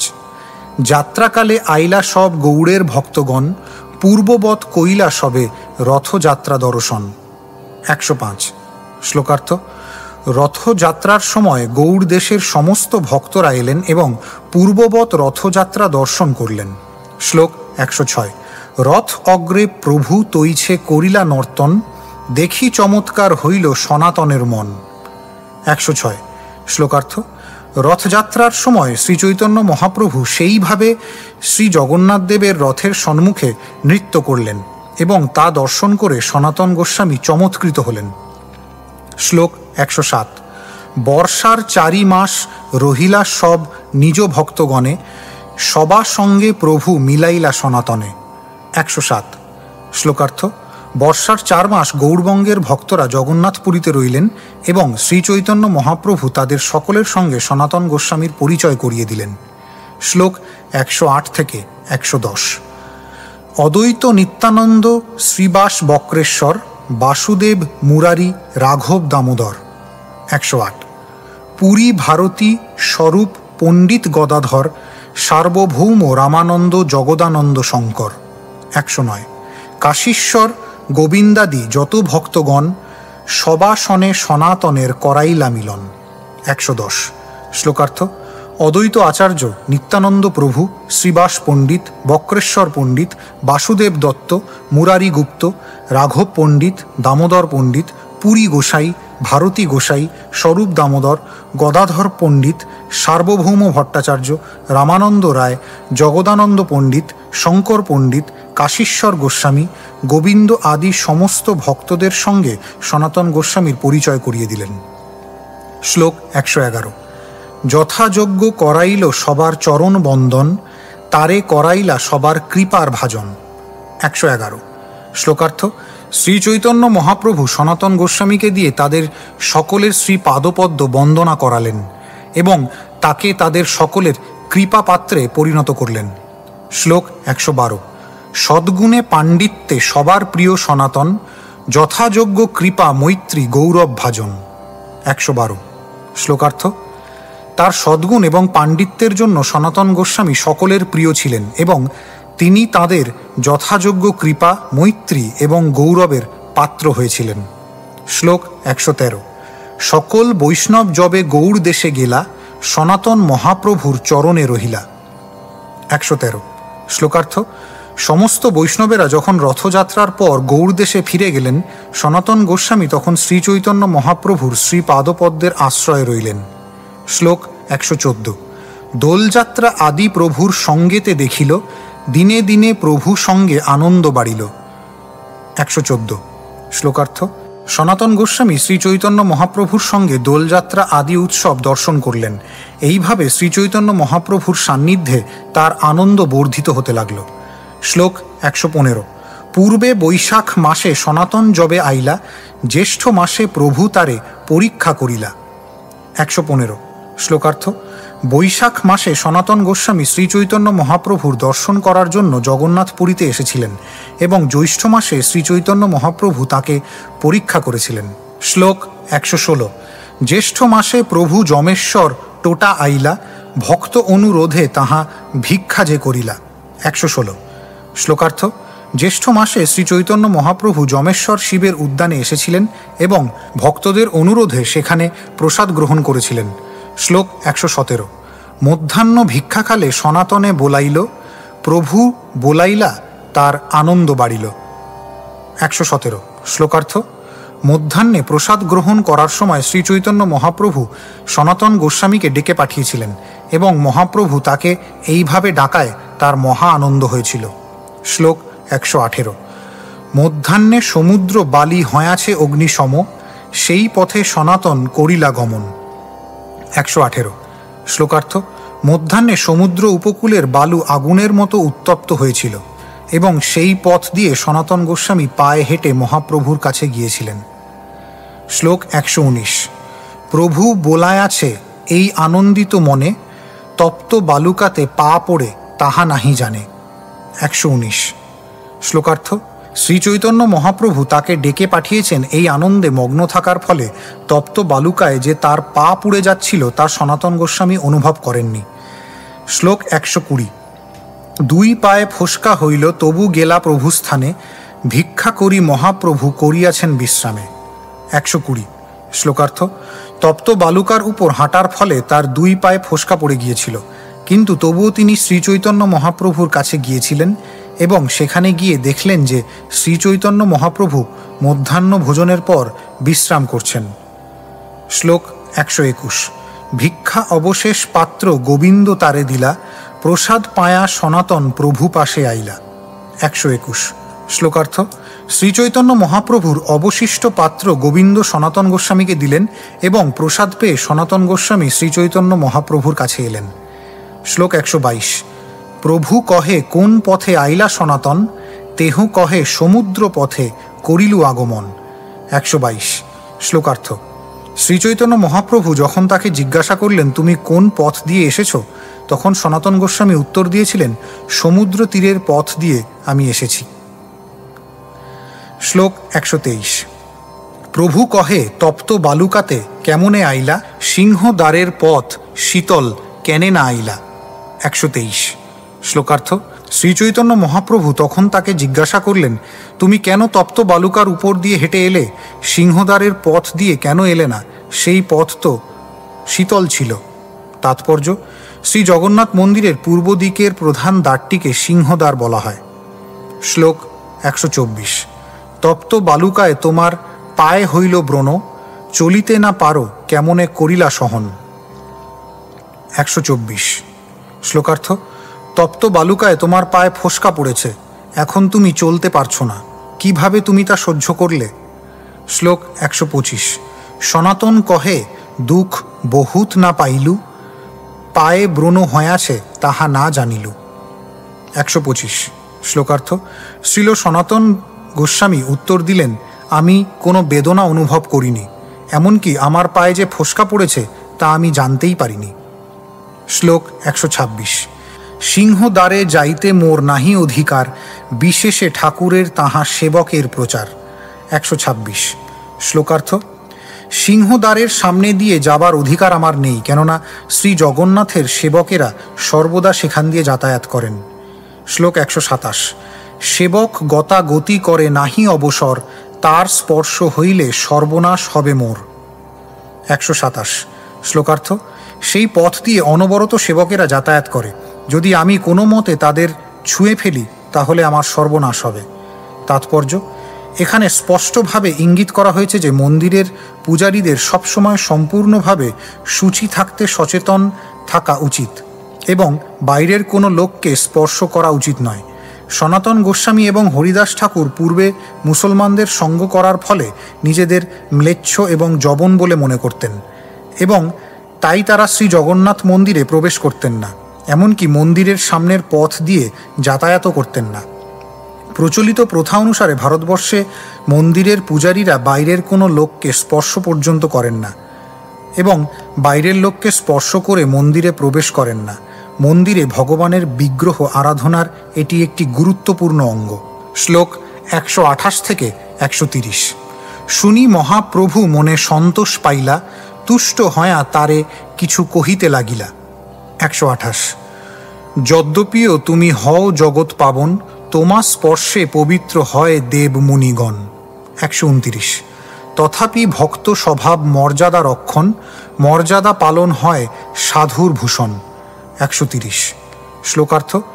সে কথা শুনে অত্যন্ত সন্তুষ্ট হয়ে শ্রীচৈতন্য মহাপ্রভু বললেন, সনাতন, যদিও তুমি জগৎ পাবন, যদিও তোমার স্পর্শে দেবতা এবং মুনিরাও পবিত্র হয়, তবুও ভক্তের স্বভাব হচ্ছে মর্যাদা রক্ষা করা, মর্যাদা পালন সাধুর অঙ্গের ভূষণ। শ্লোক 131 এবং 132। মর্যাদা লঙ্ঘনে লোক করে উপহাস, ইহলোক পরলোক দুই হয় নাশ। 131। মর্যাদা রাখিলে তুষ্ট কইলে মোর মন, তুমি ওইছে না করিলে করে কোনজন। 132। শ্লোকার্থ। কেউ যদি মর্যাদা লঙ্ঘন করে তাহলে লোকে তাকে উপহাস করে এবং তার ফলে তার ইহলোক এবং পরলোক উভয়ই নাশ হয়। এইভাবে মর্যাদা রক্ষা করে তুমি আমাকে অত্যন্ত সন্তুষ্ট করলে। তুমি ছাড়া আর কে এই রকম দৃষ্টান্ত স্থাপন করতে পারে? শ্লোক 133। এত বলি প্রভু তারে আলিঙ্গন কইল, তার কণ্ডু রসা প্রভুর শ্রীঅঙ্গে লাগিল। 133। শ্লোকার্থ। এই বলে শ্রীচৈতন্য মহাপ্রভু সনাতন গোস্বামীকে আলিঙ্গন করলেন এবং তার কণ্ডু রসা শ্রীচৈতন্য মহাপ্রভুর শ্রীঅঙ্গে লাগল। শ্লোক 134। বারবার নিষেধন তবু করে আলিঙ্গন, অঙ্গে রসা লাগে দুঃখ পায় সনাতন। 134। শ্লোকার্থ। যদিও সনাতন গোস্বামী শ্রীচৈতন্য মহাপ্রভুকে বারবার নিষেধ করলেন, কিন্তু তবুও মহাপ্রভু তাকে আলিঙ্গন করলেন। তার ফলে মহাপ্রভুর দেহে তার কণ্ডুর রসা লাগল এবং তখন সনাতন গোস্বামী অত্যন্ত দুঃখিত হলেন। শ্লোক 135। এই মতে সেবক প্রভু দুহে ঘর গেলা, আর দিন জগদানন্দ সনাতনেরে মিলিলা। 135। শ্লোকার্থ। এইভাবে সেবক এবং প্রভু দুজন স্ব গৃহে ফিরে গেলেন। তার পরের দিন জগদানন্দ পণ্ডিত সনাতন গোস্বামীর সঙ্গে সাক্ষাৎ করতে গেলেন। শ্লোক 136। দুইজন বসি কৃষ্ণ কথা গোষ্ঠী কইলা, পণ্ডিতেরে সনাতন দুঃখ নিবেদিলা। শ্লোকার্থ। জগদানন্দ পণ্ডিত এবং সনাতন গোস্বামী যখন একত্রে বসে কৃষ্ণ কথা আলোচনা করছিলেন, তখন সনাতন গোস্বামী জগদানন্দ পণ্ডিতকে তার দুঃখের কথা নিবেদন করলেন। শ্লোক 137। ইহা আইলাং প্রভুরে দেখি দুঃখ খণ্ডাইতে, যেবা মনে তাহা প্রভু না দিলা করিতে। 137। শ্লোকার্থ: শ্রীচৈতন্য মহাপ্রভুকে দর্শন করে আমার দুঃখ খণ্ডন করার জন্য আমি এখানে এসেছিলাম, কিন্তু আমার মনে যা ছিল তা মহাপ্রভু আমাকে করতে দিলেন না। শ্লোক 138। নিষেধিতে প্রভু আলিঙ্গন করেন মোরে, মোর কণ্ডুরসা লাগে প্রভুর শরীরে। 138। শ্লোকার্থ: আমার নিষেধ সত্ত্বেও শ্রীচৈতন্য মহাপ্রভু আমাকে আলিঙ্গন করেন এবং তার ফলে আমার কণ্ডুরসা তার গায়ে লাগে। শ্লোক 139। অপরাধ হয় মোর নাহিক নিস্তার, জগন্নাথেহ না দেখিয়ে এ দুঃখ অপার। 139। শ্লোকার্থ: এইভাবে আমি তার শ্রীপাদপদ্মে অপরাধ করছি, যার ফলে আমার নিস্তার হবে না। সেই সঙ্গে আমি শ্রী জগন্নাথকে দর্শন করতে পারি না এবং তার ফলে আমি গভীর দুঃখ অনুভব করি। শ্লোক 140। হিত নিমিত্ত আইলাং আমি হইল বিপরীতে, কি করিলে হিত হয় নারী নির্ধারিতে। 140। শ্লোকার্থ: আমার মঙ্গল সাধনের জন্য আমি এখানে এসেছিলাম, কিন্তু আমি দেখতে পাচ্ছি যে তার ফল হচ্ছে বিপরীত। কি করলে যে আমার হিত হয় তা আমি নির্ধারণ করতে পারছি না। শ্লোক 141। পণ্ডিত কহে তোমার বাসযোগ্য বৃন্দাবন, রথযাত্রা দেখি তাহা করহ গমন। 141। শ্লোকার্থ: জগদানন্দ পণ্ডিত বললেন, তোমার বসবাসের সবচাইতে যোগ্য স্থান হচ্ছে বৃন্দাবন, রথযাত্রা দর্শন করে তুমি সেখানে ফিরে যাও। শ্লোক 142। প্রভুর আজ্ঞা হয়াছে তোমা দুই ভাইয়ে, বৃন্দাবন বৈশ তাহা সর্বসুখ পাইয়ে। 142। শ্লোকার্থ: মহাপ্রভু ইতিমধ্যে তোমাদের দুই ভাইকে নির্দেশ দিয়েছেন বৃন্দাবনে বাস করতে, সেখানে তুমি সর্বসুখ লাভ করবে। শ্লোক 143। যে কার্যে আইলা প্রভুর দেখিলা চরণ, রথে জগন্নাথ দেখি করহ গমন। 143। শ্লোকার্থ: তোমার এখানে আসার উদ্দেশ্য সফল হয়েছে, কেননা তুমি শ্রীচৈতন্য মহাপ্রভুর শ্রীপাদপদ্ম দর্শন করেছ। তাই জগন্নাথ দেবের রথযাত্রা মহোৎসব দর্শন করার পর তুমি বৃন্দাবনে ফিরে যাও। শ্লোক 144। সনাতন কহে ভালো কইলা উপদেশ, তাহা যাব সেই মোর প্রভু দত্ত দেশ। 144। শ্লোকার্থ: শ্রীল সনাতন গোস্বামী তখন বললেন, তুমি আমাকে খুব ভালো উপদেশ দিয়েছ, আমি সেখানেই ফিরে যাব, কেননা সেটি আমার প্রভু দত্ত দেশ। তাৎপর্য: প্রভু দত্ত দেশ কথাটি অত্যন্ত তাৎপর্যপূর্ণ। শ্রী চৈতন্য মহাপ্রভুর ভক্তির পন্থা এক জায়গায় বসে থাকার শিক্ষা দেয় না, পক্ষান্তরে সারা পৃথিবী জুড়ে ভগবত ভক্তি প্রচার করার শিক্ষা দেয়। শ্রীচৈতন্য মহাপ্রভু সনাতন গোস্বামী ও রূপ গোস্বামীকে বৃন্দাবনে পাঠিয়েছিলেন সেখানকার লুপ্ত তীর্থগুলি উদ্ধার করে ভগবত ভক্তির পন্থা প্রতিষ্ঠা করার জন্য। তাই সনাতন গোস্বামী এবং রূপ গোস্বামীকে শ্রীচৈতন্য মহাপ্রভু বৃন্দাবনে থাকবার নির্দেশ দিয়েছিলেন। তেমনি শ্রীচৈতন্য মহাপ্রভুর অনুগামীদের কর্তব্য হচ্ছে গুরুদেবের নির্দেশ অনুসারে কৃষ্ণ ভাবনামৃত আন্দোলন প্রচার করা। তাদের কর্তব্য পৃথিবীর প্রতিটি প্রান্ত তাদের প্রভু দত্ত দেশ বলে গ্রহণ করে সেই সমস্ত স্থানে বাস করে ভগবত ভক্তি প্রচার করা। গুরুদেব শ্রীকৃষ্ণের প্রতিনিধি, তাই যিনি তার গুরুদেবের আদেশ পালন করেন, বুঝতে হবে যে তিনি শ্রীকৃষ্ণ অথবা শ্রীচৈতন্য মহাপ্রভুর আদেশ পালন করছেন। শ্রীচৈতন্য মহাপ্রভু পৃথিবীর সর্বত্র ভগবত ভক্তির পন্থা প্রচার করতে চেয়েছিলেন। পৃথিবীতে আছে যত নগরাদি গ্রাম। তাই কৃষ্ণ ভাবনামৃত আন্দোলনের ভক্তদের অবশ্য কর্তব্য হচ্ছে পৃথিবীর বিভিন্ন স্থানে গিয়ে গুরুদেবের নির্দেশ অনুসারে ভগবত ভক্তির পন্থা প্রচার করা। তাহলেই শ্রীচৈতন্য মহাপ্রভু সন্তুষ্ট হবেন। শ্লোক 145। এত বলি দুহে নিজ কার্যে উঠি গেলা, আর দিন মহাপ্রভু মিলিবারে আইলা।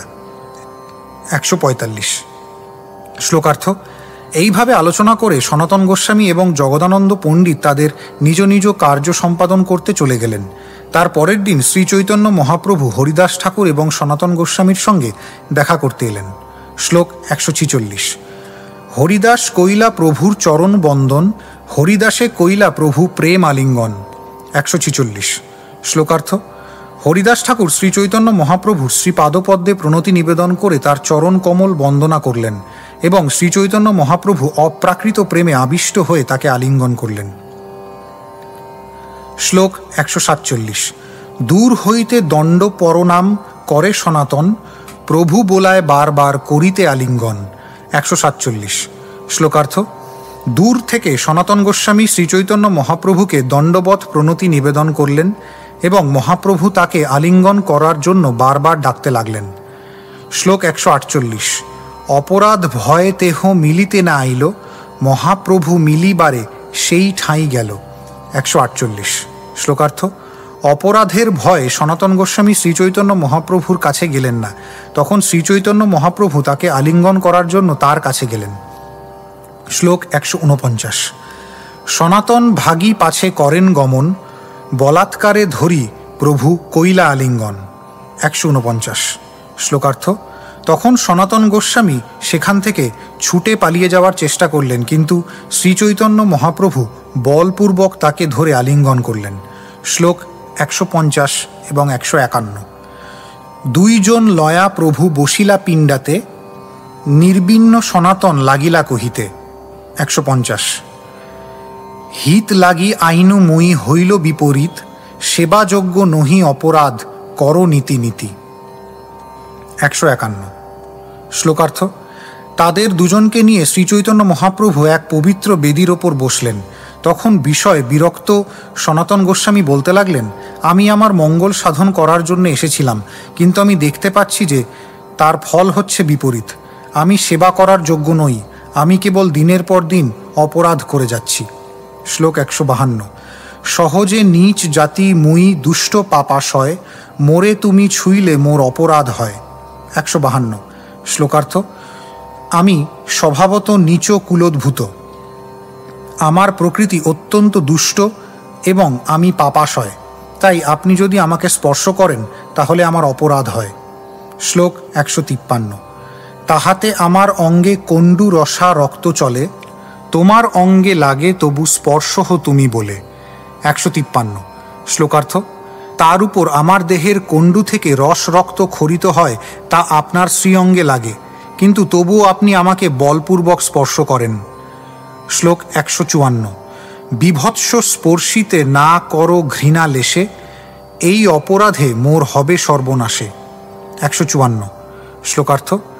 আমার এই বিভৎস শরীর স্পর্শ করতে আপনি ঘৃণার লেশমাত্র অনুভব করেন না, কিন্তু এই অপরাধের ফলে আমার সর্ববিধ মঙ্গল বিনষ্ট হবে। শ্লোক 155।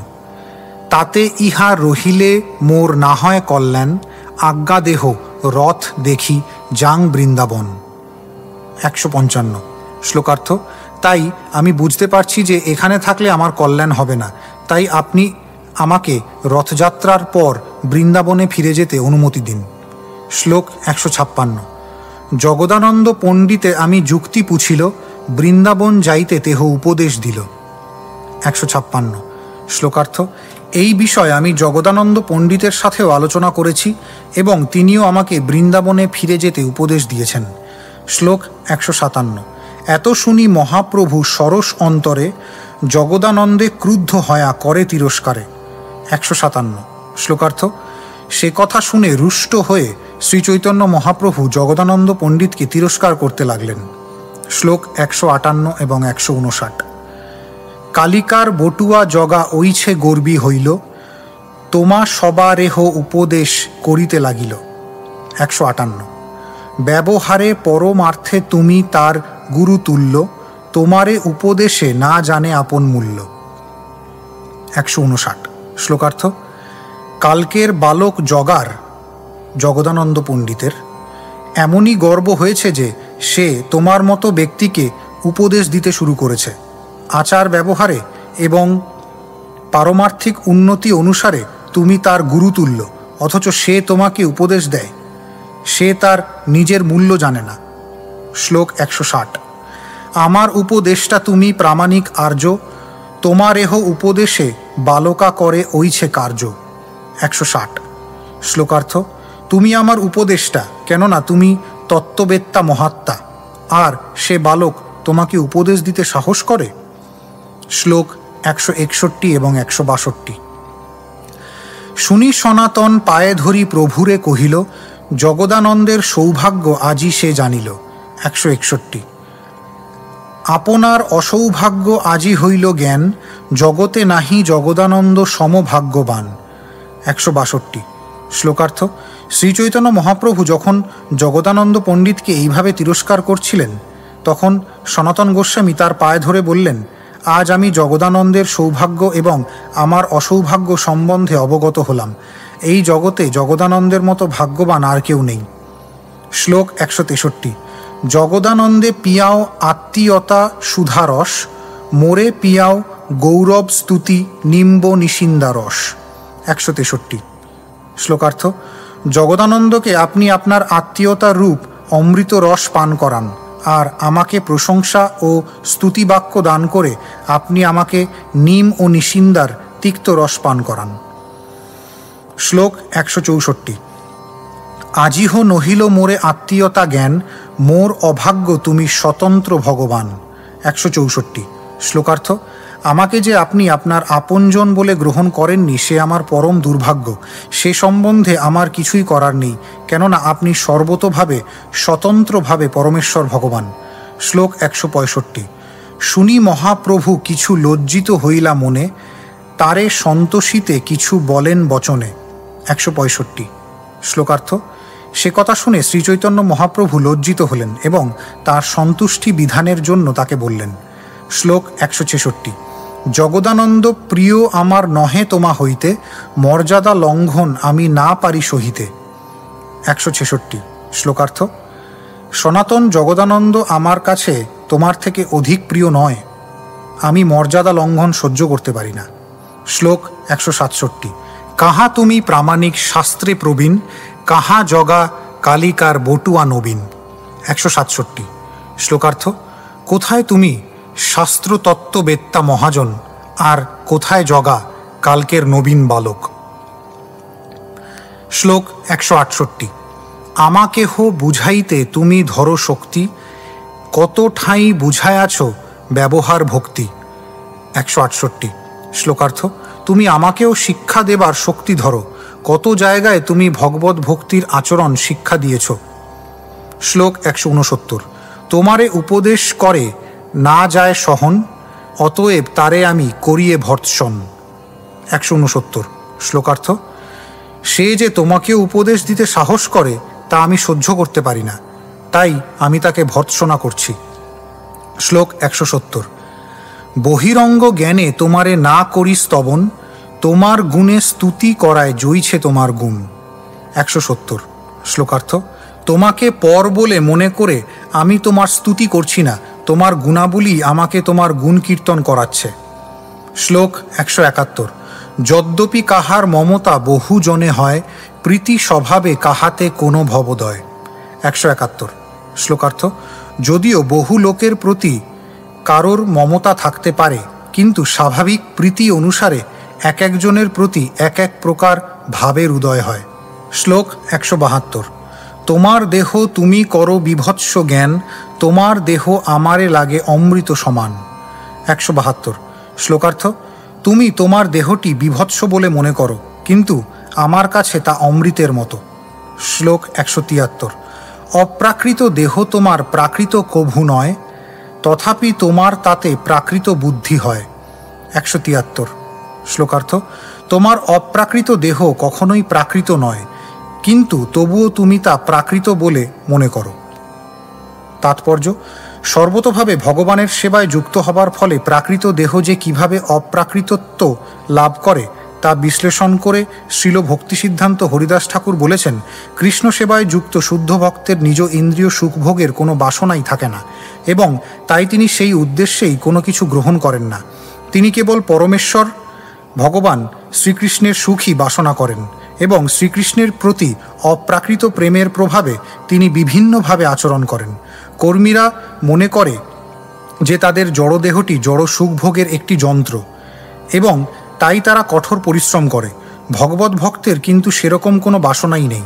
ভগবত ভক্ত সর্বতোভাবে সর্বদা ভগবানের সেবার উদ্দেশ্যেই তার দেহ অস্তিত্ব স্বীকার করেন ও সর্বপ্রকার দৈহিক কার্যের দ্বারাই শ্রীকৃষ্ণের সেবা সম্পাদন করেন। প্রকৃতির প্রতি অভিনিবেশক্রমে প্রাকৃত ফলভোগ কামনার নিমিত্তই কর্মীর দেহ প্রাকৃত। আবার কৃষ্ণ সেবার প্রতি ঐকান্তিক নিষ্ঠার ফলে তার দেহের অস্তিত্ব বা দেহের সমস্ত ক্রিয়া কৃষ্ণের অপ্রাকৃত সেবায় নিয়োগ করেন বলে তার দেহ অবশ্যই অপ্রাকৃত। কর্মীরা কেবল তাদের ইন্দ্রিয় সুখ সাধনেই তৎপর, কিন্তু ভগবত ভক্ত কেবল ভগবানের সন্তুষ্টি বিধানেই আগ্রহী। তাই তারা ভগবত ভক্তি এবং জাগতিক কার্যকলাপের পার্থক্য সম্বন্ধে অবগত নয়। তারা ভ্রান্তিবশত শুদ্ধ ভক্তের দেহকে প্রাকৃত বলে মনে করে, কিন্তু যিনি সে সম্বন্ধে অবগত তিনি এই ভুল করেন না। যে সমস্ত অভক্ত ভগবত ভক্তি এবং জড়জাগতিক কার্যকলাপ সমপর্যায়ে ভুক্ত বলে মনে করে, তারা ভগবানের শ্রীনামের চরণে অপরাধী। শুদ্ধ ভক্ত জানেন যে ভক্তের দেহ সর্বদা চিন্ময় হবার ফলে ভগবানের সেবা করার উপযুক্ত। ভগবত ভক্তির সর্বোচ্চ স্তরে অধিষ্ঠিত ভক্তা সর্বদা অত্যন্ত বিনীতভাবে মনে করেন যে তিনি ভগবত ভক্তি সম্পাদন করছেন না। তিনি মনে করেন যে ভগবত ভক্তি সম্পাদনে তিনি অত্যন্ত দরিদ্র এবং তার দেহ প্রাকৃত। পক্ষান্তরে প্রাকৃত সহজিয়া প্রভৃতি অসম্প্রদায়ের কৃষ্ণ বহির্মুখ ব্যক্তিরা মূর্খতাবশত তাদের প্রাকৃত দেহকেই অপ্রাকৃত বৈষ্ণব দেহ বলে মনে করে শুদ্ধ বৈষ্ণবের অপ্রাকৃত আচার বা ভক্তি থেকে সুদূরে বিক্ষিপ্ত হয়। সহজিয়াদের এই ভ্রান্তি দর্শন করে শ্রীল ভক্তিবিনোদ ঠাকুর কল্যাণ কল্পতরু গ্রন্থে লিখেছেন, আমি তো বৈষ্ণব এ বুদ্ধি হইলে অমানি না হব আমি, প্রতিষ্ঠাতা আসি হৃদয় দূষিবে হইব নিরয়গামী। নিজ শ্রেষ্ঠ জানি উচ্ছিষ্টাদি দানে হবে অভিমান ভার, তাই শিষ্য তব থাকিয়া সর্বদা না লইব পূজাকার। আমি যদি মনে করি যে আমি বৈষ্ণব, তখন আমি অন্যের কাছ থেকে পূজা প্রত্যাশা করব এবং তার ফলে আমি অমানী হতে পারব না। এইভাবে প্রতিষ্ঠা লাভের আশা আমার হৃদয়কে দূষিত করে, তাহলে আমি নরগ্রামী হব। নিজেকে শ্রেষ্ঠ বলে মনে করে অন্যদের আমার উচ্ছিষ্ট আদি দান করার ফলে আমি অভিমান দ্বারা ভারাক্রান্ত হব। তাই সর্বদা আপনার শিষ্যরূপে আপনার অনুগত থেকে আমি কারো কাছ থেকে পূজা গ্রহণ করব না।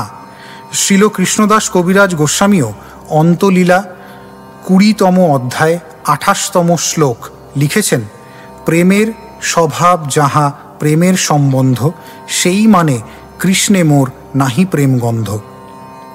ভগবানের সঙ্গে যখন প্রেমের সম্বন্ধ উপলব্ধি হয়, তখন ভক্ত স্বাভাবিকভাবেই অনুভব করেন যে শ্রীকৃষ্ণের প্রতি তিনি প্রেমের লেশমাত্র লাভ করতে পারেননি। শ্লোক 174, প্রাকৃত হইলেহ তোমার বপু নারী উপেক্ষিতে, ভদ্রাভদ্র বস্তু জ্ঞান নাহিক প্রাকৃতে। 174 শ্লোকার্থ, তোমার দেহ যদি প্রাকৃতও হয় তবু আমি তা উপেক্ষা করতে পারি না, কেননা প্রাকৃত বস্তুতে ভালো মন্দ বিচার থাকা উচিত নয়। তাৎপর্য, শ্রীচৈতন্য মহাপ্রভু সনাতন গোস্বামীকে বলেছিলেন, তুমি বৈষ্ণব, তোমার দেহ অপ্রাকৃত, তাতে ভদ্রাভদ্র বিচার করা উচিত নয়। তাতে আবার আমি সন্ন্যাসী, তোমার দেহ যদি প্রাকৃতও হতো তবুও আমি তা উপেক্ষা করতে পারতাম না, কেননা অপ্রাকৃত স্বরূপ সন্ন্যাসীর পক্ষে ভদ্রাভদ্র বস্তু জ্ঞান থাকা কখনোই উচিত নয়। শ্লোক 175 অনুবাদ, কৃষ্ণ সম্বন্ধ ব্যতীত যা কিছু প্রতীত হয় তা সবই মায়িক। অনিত্য বস্তুর অবাস্তবতা হেতু বাক্যের দ্বারা উদিত এবং মন কর্তৃক ধ্যাততা সবই অবাস্তব। অতএব তাতে ভালো অথবা মন্দ বিচার থাকতে পারে না, অর্থাৎ তাতে ভালো বা মন্দ এই রকম জড়ীয় ভেদ আছে বটে, কিন্তু অদ্বয় জ্ঞান বস্তুর প্রতীতিতে সেরকম কিছুই নেই। তাৎপর্য, এই শ্লোকটি শ্রীমদ্ ভাগবত 11 স্কন্ধ 28তম অধ্যায় 4র্থ শ্লোক থেকে উদ্ধৃত। শ্লোক 176, দ্বৈতে ভদ্রা ভদ্র জ্ঞান সব মনোধর্ম, এই ভালো এই মন্দ এই সব ভ্রম। 176 শ্লোকার্থ, জড়জগতে ভালো এবং মন্দের ধারণা তা মনোধর্ম প্রসূত, তাই এটি ভালো এবং এটি মন্দ এই ধারণাটি ভ্রান্ত। তাৎপর্য: পরমেশ্বর ভগবান শ্রীকৃষ্ণ বিবিধ শক্তি সম্পন্ন নিত্য অদ্বয় তত্ত্ব। কেউ যখন শ্রীকৃষ্ণের মায়াশক্তি দ্বারা আচ্ছন্ন থাকার ফলে শ্রীকৃষ্ণকে জানতে পারে না, তখন সে বুঝতে পারে না তার পক্ষে কি ভালো এবং কি মন্দ, ভালো ও মন্দের ধারণা মনোধর্ম অথবা কল্পনা। কেউ যখন ভুলে যায় যে সে শ্রীকৃষ্ণের নিত্য দাস, তখন সে বিভিন্ন পরিকল্পনার দ্বারা জড়জগৎকে ভোগ করতে চায়। তখন সে তার পরিকল্পনা অনুসারে বিচার করে কোনটি ভালো এবং কোনটি মন্দ, কিন্তু প্রকৃতপক্ষে এই সমস্ত ধারণা ভ্রান্ত। শ্লোক 177। অনুবাদ: যারা বিদ্যা ও বিনয় বিশিষ্ট ব্রাহ্মণে এবং চণ্ডালে, গরুতে এবং হস্তিতে ও কুকুরে সমদর্শী তারাই পণ্ডিত। তাৎপর্য: এই শ্লোকটি ভগবদ্গীতা 5ম অধ্যায় 18 শ্লোক থেকে উদ্ধৃত। শ্লোক 178। অনুবাদ: যিনি জ্ঞান বিজ্ঞান দ্বারা পরিতৃপ্ত, চিন্ময় স্বভাবে স্থিত ও বিজিত ইন্দ্রিয়, মাটির ডেলা পাথর ও কাঞ্চনে সমবুদ্ধি, তাকেই যোগী বলা হয়। তাৎপর্য: এই শ্লোকটি ভগবদ্গীতা 6ষ্ঠ অধ্যায় 8ম শ্লোক থেকে উদ্ধৃত। শ্লোক 179। আমি তো সন্ন্যাসী, আমার সমদৃষ্টি ধর্ম, চন্দন পঙ্কেতে আমার জ্ঞান হয় সম। 179। শ্লোকার্থ: কিন্তু আমি সন্ন্যাসী, তাই আমার কর্তব্য সমদৃষ্টি সম্পন্ন হওয়া, চন্দনের প্রতি এবং পঙ্কের প্রতি আমি সমবুদ্ধি সম্পন্ন। তাৎপর্য: সন্ন্যাসীর কর্তব্য সর্বদা সব কিছুর প্রতি সমদৃষ্টি সম্পন্ন হওয়া। যথার্থ জ্ঞানী এবং বৈষ্ণবেরও এটা কর্তব্য।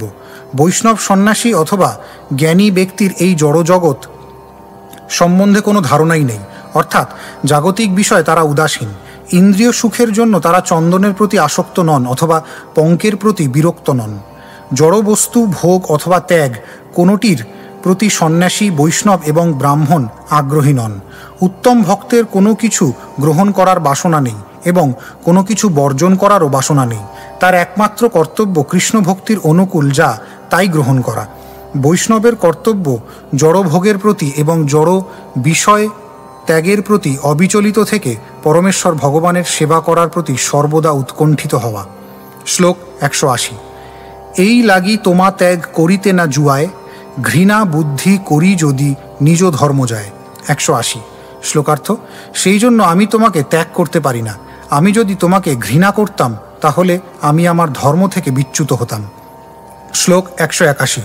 হরিদাস কহে প্রভু যে কহিলা তুমি, এই বাহ্য প্রতারণা নাহি আমি মানি। শ্লোক 181। শ্লোকার্থ: হরিদাস ঠাকুর বললেন, হে প্রভু, আপনি যা বললেন তা বাহ্য প্রতারণা, আমি তা স্বীকার করি না। শ্লোক 182। আমা সব অধমে যে করিয়াছ অঙ্গীকার, দীন দয়ালু গুণ তোমার তাহাতে প্রচার। 182। শ্লোকার্থ: নিজে আমাদের মতো অধমকে অঙ্গীকার করেছেন, তার ফলে আপনার দীন দয়ালু গুণ সারা জগতে প্রচারিত হয়েছে। শ্লোক 183। প্রভু হাসি কহে শুনো হরিদাস সনাতন, তত্ত্বত্ব কহি তোমা বিষয়ে জইছে মোর মন। 183। শ্লোকার্থ: শ্রীচৈতন্য মহাপ্রভু মৃদু হেসে বললেন, হরিদাস, সনাতন, তোমাদের প্রতি আমার মনোভাব যে কীরকম তা আমি সত্যি সত্যি তোমাদের বলছি। শ্লোক 184। তোমারে লাল্য আপনাকে লালক অভিমান, লালকের লাল্যে নহে দোষ পরিজ্ঞান। 184। শ্লোকার্থ: তোমাদের আমি আমার লাল্য বলে মনে করি এবং নিজেকে আমি তোমাদের লালক বলে অভিমান করি। লালক কখনো লাল্যের দোষ দর্শন করে না। তাৎপর্য: পিতা পুত্রকে পালন করেন এবং পুত্র পিতার দ্বারা পালিত হয়। এইভাবে বাৎসল্য রসের দ্বারা প্রভাবিত পিতা পুত্রের দোষ থাকলেও তা বুঝতে পারেন না। শ্লোক 185। আপনারে হয় মোর অমান্য সমান, তোমা সবারে করো মুই বালক অভিমান। 185। শ্লোকার্থ: আমি কখনো সম্মানের প্রত্যাশা করি না, কিন্তু তোমাদের সকলকে স্নেহের বশে আমি আমার শিশু সন্তান বলে মনে করি। শ্লোক 186। মাতার জইছে বালকের অমেধ্য লাগে গায়ে, ঘৃণার নাহি জন্মে আর মহাসুখ পায়। 186।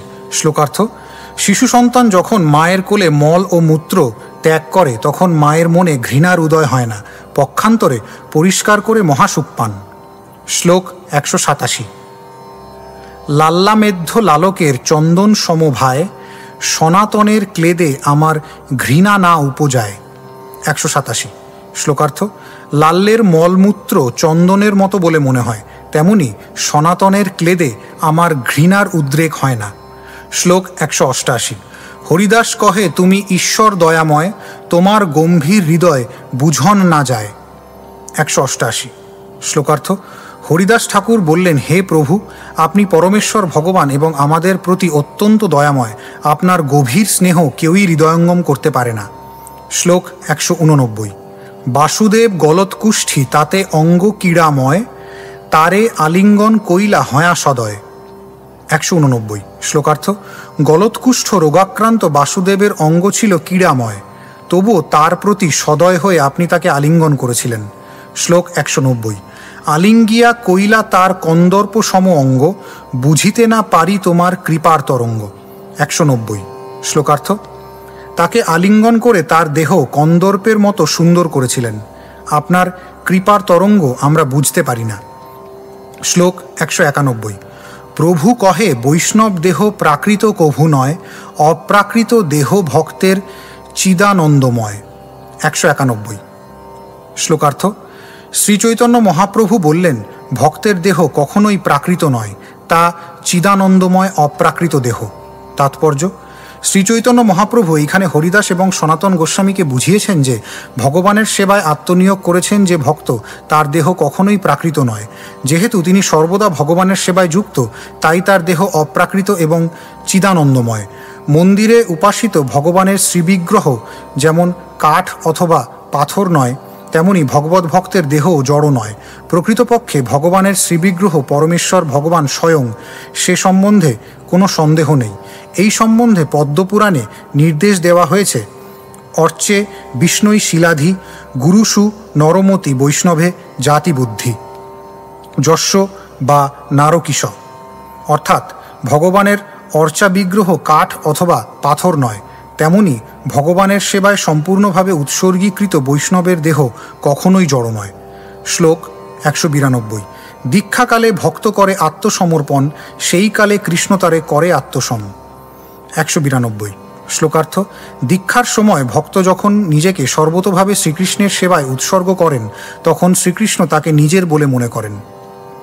শ্লোক 193। সেই দেহ করে তার চিদানন্দময়, অপ্রাকৃত দেহে তার চরণ ভজয়। 193। শ্লোকার্থ। তখন তিনি তার সেই দেহ চিদানন্দময় করে তোলেন এবং সেই অপ্রাকৃত দেহে ভক্ত ভগবানের শ্রীপাদপদ্মের সেবা করেন। শ্লোক 194। অনুবাদ: মরণশীল জীব সব রকম জড় কার্যকলাপ পরিত্যাগ করে আমার নির্দেশ অনুসারে ধর্ম করার জন্য আমার কাছে আত্মনিবেদন করে, তখন সে অমৃতত্ব প্রাপ্ত হয় এবং আমার সঙ্গে প্রেম বিনিময়ের মাধ্যমে চিন্ময় আনন্দ উপভোগের যোগ্যতা লাভ করে। তাৎপর্য: এই শ্লোকটি শ্রীমদ্ ভাগবত 11 স্কন্ধ 29তম অধ্যায় 34তম শ্লোক থেকে উদ্ধৃত। দীক্ষা গ্রহণের সময় ভক্ত সর্বপ্রকার জড় আসক্তি পরিত্যাগ করে, তাই পরমেশ্বর ভগবানের সান্নিধ্য লাভ করার মাধ্যমে সে চিন্ময় স্তরে অধিষ্ঠিত হয়।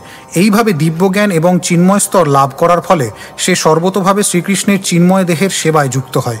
এইভাবে যখন কেউ জড় স্তর থেকে মুক্ত হয়, সে তৎক্ষণাৎ চিন্ময় দেহ প্রাপ্ত হয় এবং শ্রীকৃষ্ণ তার সেবা স্বীকার করেন।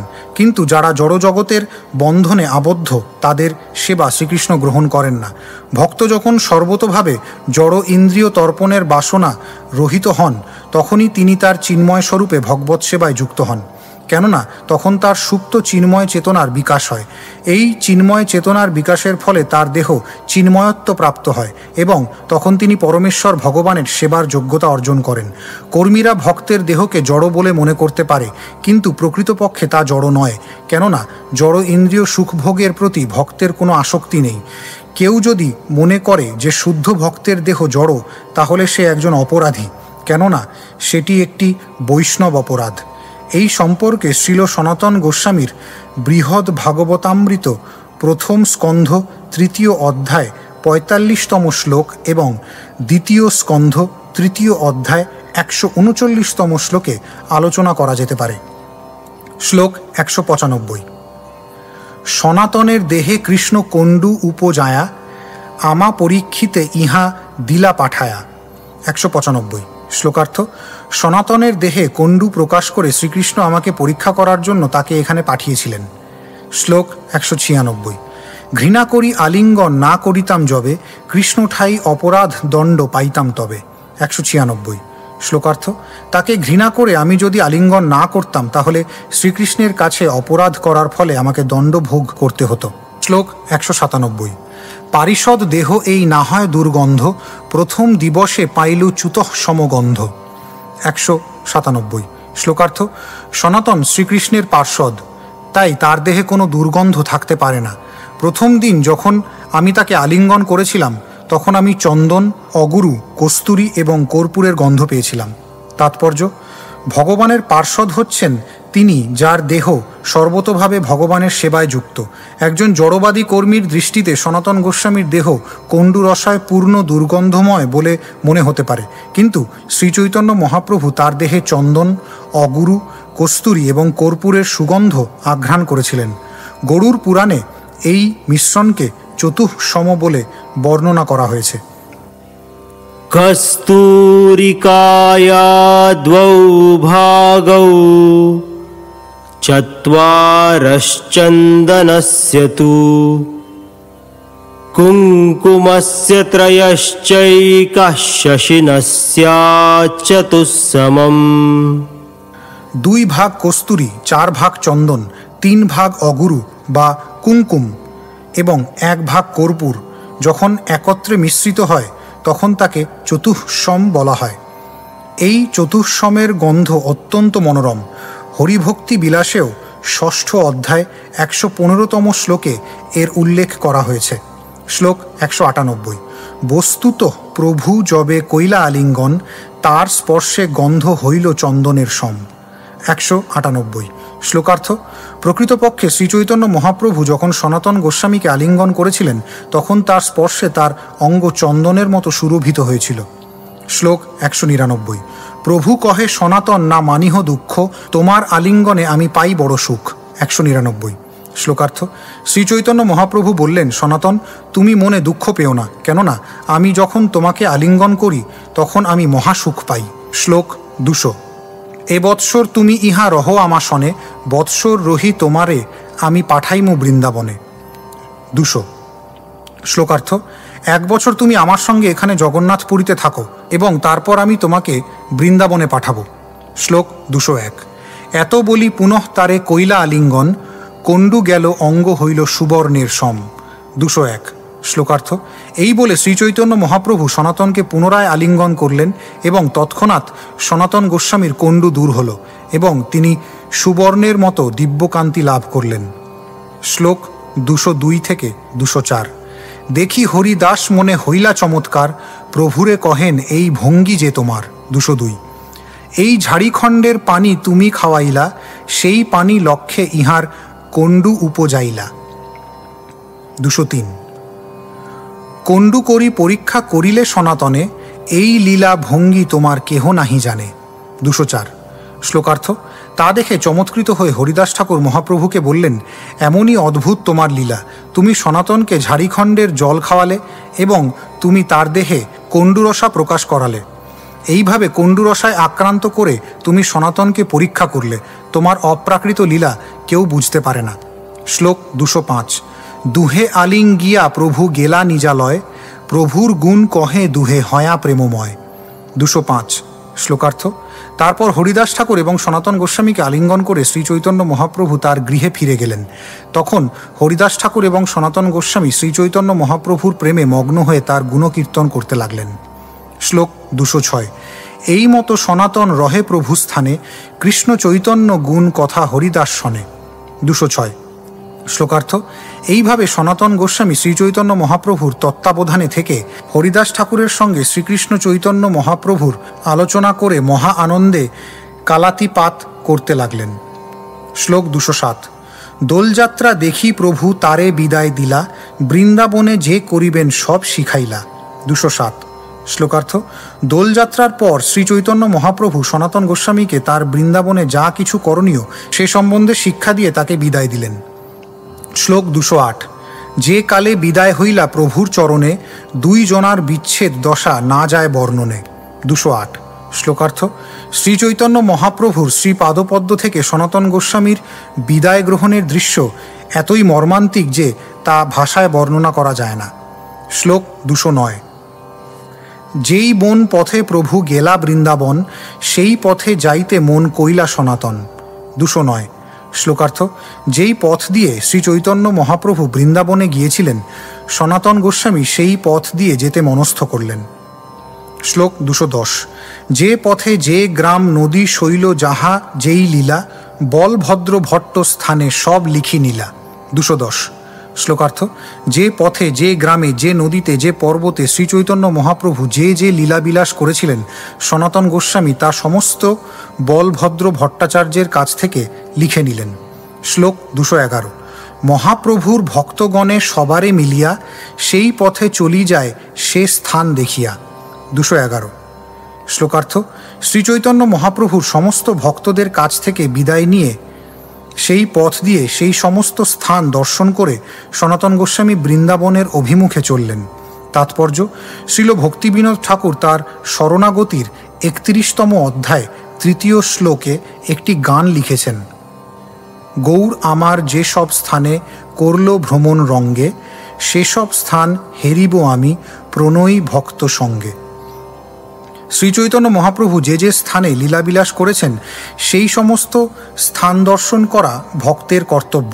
প্রকৃতপক্ষে শ্রীচৈতন্য মহাপ্রভু যে সমস্ত স্থানে অতি অল্প সময়ের জন্যও ছিলেন, শুদ্ধ ভক্ত সেই সমস্ত স্থানও দর্শন করতে চান।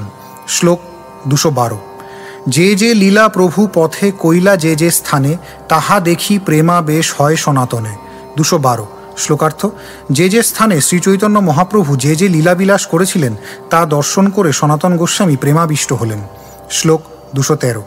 এই মতে সনাতন বৃন্দাবনে আইলা, পাছে আসি রূপ গোসাই তাহারে মিলিলা। 213। শ্লোকার্থ। এইভাবে সনাতন গোস্বামী বৃন্দাবনে এলেন এবং পরে রূপ গোস্বামী এসে তার সঙ্গে মিলিত হলেন। শ্লোক 214। 1 বৎসর রূপ গোসাইয়ের গৌড়ে বিলম্ব হইল, কুটুম্বের স্থিতি অর্থ বিভাগ করি দিল। 214। শ্লোকার্থ। গৌড় দেশে শ্রীল রূপ গোস্বামীর 1 বছর বিলম্ব হয়েছিল, কেননা তিনি আত্মীয় স্বজনদের মধ্যে তার ধন সম্পদ বন্টন করে দিয়ে তাদের যথাযথভাবে অধিষ্ঠিত করার ব্যবস্থাপনা করেছিলেন। তাৎপর্য: শ্রীল রূপ গোস্বামী যদিও গার্হস্থ্য জীবন থেকে বিদায় নিয়েছিলেন, কিন্তু তবুও তিনি তার পরিবারের সদস্যদের উপেক্ষা করেননি। সন্ন্যাস আশ্রম অবলম্বন করার পরেও তিনি গৌড় দেশে ফিরে গিয়েছিলেন এবং সেখানে তার ধন সম্পদের কিয়ৎ অংশ তার পরিবার পরিজনদের মধ্যে বন্টন করে দিয়েছিলেন, যাতে তাদের কোনো অসুবিধা না হয়। শ্লোক 215। গৌড়ে যে অর্থ ছিল তাহা আনাইলা, কুটুম্ব ব্রাহ্মণ দেবালয়ে বাঁটি দিলা। 215। শ্লোকার্থ। গৌড়দেশে তিনি যে ধন সঞ্চয় করেছিলেন, তা তিনি তার আত্মীয় স্বজন ব্রাহ্মণ এবং দেবালয় বন্টন করে দিয়েছিলেন। শ্লোক 216। সব মনঃ কথা গোসাই করি নির্বাহন, নিশ্চিন্ত হয়া শীঘ্র আইলা বৃন্দাবন। 216। শ্লোকার্থ। এইভাবে যে যে কর্তব্য সম্পাদন করতে তিনি মনস্থ করেছিলেন, তা সম্পাদন করে নিশ্চিন্ত হয়ে তিনি বৃন্দাবনে ফিরে গেলেন। শ্লোক 217। 2 ভাই মিলি বৃন্দাবনে বাস কইলা, প্রভুর যে আজ্ঞা দুহে সব নির্বাহিলা। 217। শ্লোকার্থ। 2 ভাই বৃন্দাবনে মিলিত হলেন এবং সেখানে বাস করে তারা শ্রীচৈতন্য মহাপ্রভুর সমস্ত আদেশ পালন করলেন। তাৎপর্য: শ্রীচৈতন্যমনোভীষ্টং স্থাপিতং येन ভূতলে, স্বয়ং রূপঃ কদা মহ্যং দদাতি স্বপদান্তিকম। শ্রীচৈতন্য মহাপ্রভুর অভিলাষ যিনি এই পৃথিবীতে পূর্ণ করেছিলেন, সেই শ্রীল রূপ গোস্বামী প্রভুপাদ করে আমাকে তার শ্রীপাদপদ্মে আশ্রয় দান করবেন। পূর্বে তারা গৃহস্থ ছিলেন, কিন্তু পরে তারা গোস্বামী হয়েছিলেন। গোস্বামী হচ্ছেন তিনি যিনি শ্রীচৈতন্য মহাপ্রভুর মনোভিলাষ পূর্ণ করেন। গোস্বামী উপাধিটি কোনো বংশানুক্রমিক উপাধি নয়। যিনি সর্বতোভাবে তার ইন্দ্রিয় সংযত করে শ্রীচৈতন্য মহাপ্রভুর আদেশ পালনে তার জীবন উৎসর্গ করেছেন, তিনিই গোস্বামী। তাই শ্রীল সনাতন গোস্বামী এবং রূপ গোস্বামী ভগবানের সেবায় সর্বতোভাবে আত্মনিবেদন করার মাধ্যমে যথার্থ গোস্বামী হয়েছিলেন। শ্লোক 218। নানা শাস্ত্র আনি লুপ্ত তীর্থ উদ্ধারিলা, বৃন্দাবনে কৃষ্ণ সেবা প্রকাশ করিলা। 218। শ্লোকার্থ। শ্রীল রূপ গোস্বামী এবং সনাতন গোস্বামী বহু শাস্ত্র সংগ্রহ করে এবং সেই সমস্ত শাস্ত্রের প্রমাণের ভিত্তিতে উক্ত তীর্থ স্থান সমূহ উদ্ধার করে বৃন্দাবনে মন্দির প্রতিষ্ঠা করে কৃষ্ণ সেবা প্রকাশ করেছিলেন। শ্লোক 219। সনাতন গ্রন্থ কৈলা ভাগবতামৃতে ভক্ত ভক্তি কৃষ্ণ তত্ত্ব জানি যাহা হইতে। 219। শ্লোকার্থ। শ্রীল সনাতন গোস্বামী ভগবতামৃত রচনা করেছিলেন। সেই গ্রন্থ থেকে ভক্ততত্ত্ব, ভক্তিতত্ত্ব এবং কৃষ্ণতত্ত্ব জানা যায়। শ্লোক 220। সিদ্ধান্ত সার গ্রন্থ কৈলা দশম টিপ্পণী কৃষ্ণ লীলা রস প্রেম যাহা হইতে জানি। 220। শ্লোকার্থ। শ্রীল সনাতন গোস্বামী দশম টিপ্পণী নামক দশম স্কন্ধের ভাষ্য রচনা করেছিলেন, যা থেকে আমরা শ্রীকৃষ্ণের অপ্রাকৃত প্রেমের লীলারস হৃদয়ঙ্গম করতে পারি। শ্লোক 221। হরিভক্তি বিলাস গ্রন্থ কৈলা বৈষ্ণব আচার বৈষ্ণবের কর্তব্য যাহা পাইয়ে পার। 221। শ্লোকার্থ। তিনি হরিভক্তি বিলাস রচনা করেছিলেন, যাতে বৈষ্ণব আচার শিক্ষা দেওয়া হয়েছে, যা থেকে আমরা বৈষ্ণবের কর্তব্য সম্বন্ধে যথাযথভাবে অবগত হতে পারি। তাৎপর্য: শ্রীল ভক্তিসিদ্ধান্ত সরস্বতী ঠাকুর লিখেছেন, এই গ্রন্থ পড়ে শ্রীমদ্ গোপাল ভট্ট গোস্বামী প্রভু শ্রীল সনাতন গোস্বামী প্রভুর সংগৃহীত দিগদর্শিনী টিকার সঙ্গে সংকলন করেন। কেউ কেউ জিজ্ঞাসা করেন যে কর্মী স্মার্তরা হরিভক্তি বিলাসে উদ্ধৃত শাশ্বত শাস্ত্রসমূহের মতো গ্রহণ না করে সেই শাস্ত্র থেকে কিভাবে অন্য মত কল্পনা করলেন। তার উত্তর এই যে হরিভক্তি বিলাসের মত শাস্ত্রসম্মত ও সুবিশুদ্ধ হলেও কর্মীরা শুদ্ধ শাস্ত্রীয় মত ত্যাগ করে কেবলমাত্র তাদের প্রাকৃত অশুদ্ধ বিষ্ণু ভক্তি বিরোধী মতের প্রমাণগুলিকেই স্বীকার করে। শ্লোক 222। আর যত গ্রন্থ কৈলা তাহাকে করে গণন মদন গোপাল গোবিন্দের সেবা প্রকাশন। 222। শ্লোকার্থ। শ্রীল সনাতন গোস্বামী যে আর কত গ্রন্থ প্রণয়ন করেছেন তা কে গণনা করতে পারে। এই সমস্ত গ্রন্থাবলীর মূল তত্ত্ব শ্রী শ্রী মদনমোহন এবং গোবিন্দজির প্রেমময়ী সেবার শিক্ষা দেওয়া। তাৎপর্য: ভক্তি রসামৃত সিন্ধু গ্রন্থে শ্রীল সনাতন গোস্বামী রচিত নিম্নলিখিত গ্রন্থাবলীর উল্লেখ করা হয়েছে: 1. বৃহৎ ভাগবতামৃত, 2. হরিভক্তি বিলাস এবং তার দিগদর্শনী টিকা, 3. লীলাস্তব এবং 4. বৈষ্ণব তোষণী নামক শ্রীমদ্ ভাগবতের দশম স্কন্ধের ভাষ্য। সনাতন গোস্বামী বহু গ্রন্থ রচনা করেছেন এবং এই সমস্ত গ্রন্থের মুখ্য উদ্দেশ্য বৃন্দাবনের প্রধান বিগ্রহদ্বয় শ্রী শ্রী গোবিন্দজি এবং মদনমোহনজির সেবা প্রকাশ। পরবর্তীকালে অন্যান্য বিগ্রহসমূহ ধীরে ধীরে প্রতিষ্ঠিত হয়েছেন এবং বৃন্দাবনের গুরুত্ব বৃদ্ধি পেয়েছে। শ্লোক 223 এবং 224। রূপ গোসাই কৈলা রসামৃত সিন্ধুসার কৃষ্ণ ভক্তি রসের যাহা পাইয়ে বিস্তার। 223। উজ্জ্বল নীল মণি নাম গ্রন্থ কৈল আর রাধা কৃষ্ণ লীলা রস তাহা পাইয়ে পার। 224। শ্লোকার্থ। শ্রীল রূপ গোস্বামীও বহু গ্রন্থ রচনা করেছেন, তার মধ্যে ভক্তি রসামৃত সিন্ধু সবচাইতে প্রসিদ্ধ। এই গ্রন্থটি থেকে কৃষ্ণ ভক্তির রসের সার হৃদয়ঙ্গম করা যায় এবং তিনি উজ্জ্বল নীলমণি নামক গ্রন্থও রচনা করেছেন, যা থেকে শ্রী শ্রী রাধাকৃষ্ণের লীলারস উপলব্ধি করতে পারা যায়। শ্লোক 225। বিদগ্ধ মাধব ললিত মাধব নাটক যুগল কৃষ্ণ লীলা রস তাহা পাইয়ে সকল। 225। শ্লোকার্থ। শ্রীল রূপ গোস্বামী বিদগ্ধ মাধব এবং ললিত মাধব নামক দুটি নাটকও রচনা করেছেন, যা থেকে কৃষ্ণ লীলার সমস্ত রস হৃদয়ঙ্গম করা যায়। শ্লোক 226। দানকেলি কৌমুদী আদি লক্ষ্য গ্রন্থ কৈল সেই সব গ্রন্থে ব্রজের রস বিচারিল। 226। শ্লোকার্থ। দানকেলি কৌমুদী আদি গ্রন্থে লক্ষ্য শ্লোক রচনা করেছেন, সেই সমস্ত গ্রন্থে তিনি ব্রজের রস বিচার করেছেন। তাৎপর্য: লক্ষ্য গ্রন্থ সম্বন্ধে শ্রীল ভক্তিসিদ্ধান্ত সরস্বতী ঠাকুর বলেছেন যে শ্রীল রূপ গোস্বামী রচিত গ্রন্থসমূহে প্রায় 1 লক্ষ শ্লোক আছে। লিপিকারেরা তাদের পরিশ্রমের পরিমাণ নির্ণয় করার সময় গদ্য ও পদ্যের শ্লোকের সংখ্যা গণনা করেন। কেহ যেন ভ্রান্তিবশত মনে না করেন যে শ্রীরূপ গোস্বামী 1 লক্ষ পুস্তক রচনা করেছিলেন। ভক্তি রত্নাকর গ্রন্থের প্রথম তরঙ্গে বর্ণনা করা হয়েছে শ্রীল রূপ গোস্বামী গ্রন্থ ষোড়শ করিল। শ্লোক 227। তার লঘু ভ্রাতা শ্রী বল্লভ অনুপম তার পুত্র মহাপণ্ডিত জীব গোসাই নাম। 227। শ্লোকার্থ শ্রীল রূপ গোস্বামীর কনিষ্ঠ ভ্রাতা শ্রী বল্লভ বা অনুপম এবং তার পুত্র শ্রীল জীব গোস্বামী ছিলেন মহাপণ্ডিত। শ্লোক 228। সর্বত্যাজি তেহ পাছে আইলা বৃন্দাবন, তেহ ভক্তি শাস্ত্র বহু কইলা প্রচারণ। 228। শ্লোকার্থ সব কিছু ত্যাগ করে শ্রীল জীব গোস্বামী বৃন্দাবনে যান এবং তিনিও পরবর্তীকালে বহু ভক্তিশাস্ত্র রচনা করে শ্রীচৈতন্য মহাপ্রভুর বাণী প্রচারের পথ প্রশস্ত করেন। শ্লোক 229। ভাগবত সন্দর্ভ নাম কৈল গ্রন্থসার, ভাগবত সিদ্ধান্তের তাহা পাইয়ে পার। 229। শ্লোকার্থ শ্রীল জীব গোস্বামী ভাগবত সন্দর্ভ বা ষট সন্দর্ভ নামক গ্রন্থ রচনা করেছেন, যা সমস্ত শাস্ত্র গ্রন্থের সারাতিসার। এই গ্রন্থটি থেকে ভগবত ভক্তির সিদ্ধান্ত পাওয়া যায়। শ্লোক 230। গোপাল চম্পু নাম গ্রন্থ সার কইল, ব্রজ প্রেম লীলা রস সার দেখাইল। 230। শ্লোকার্থ তিনি গোপাল চম্পু নামক একটি গ্রন্থ রচনা করেছেন, যা সমস্ত বৈদিক শাস্ত্রের সারাতিসার।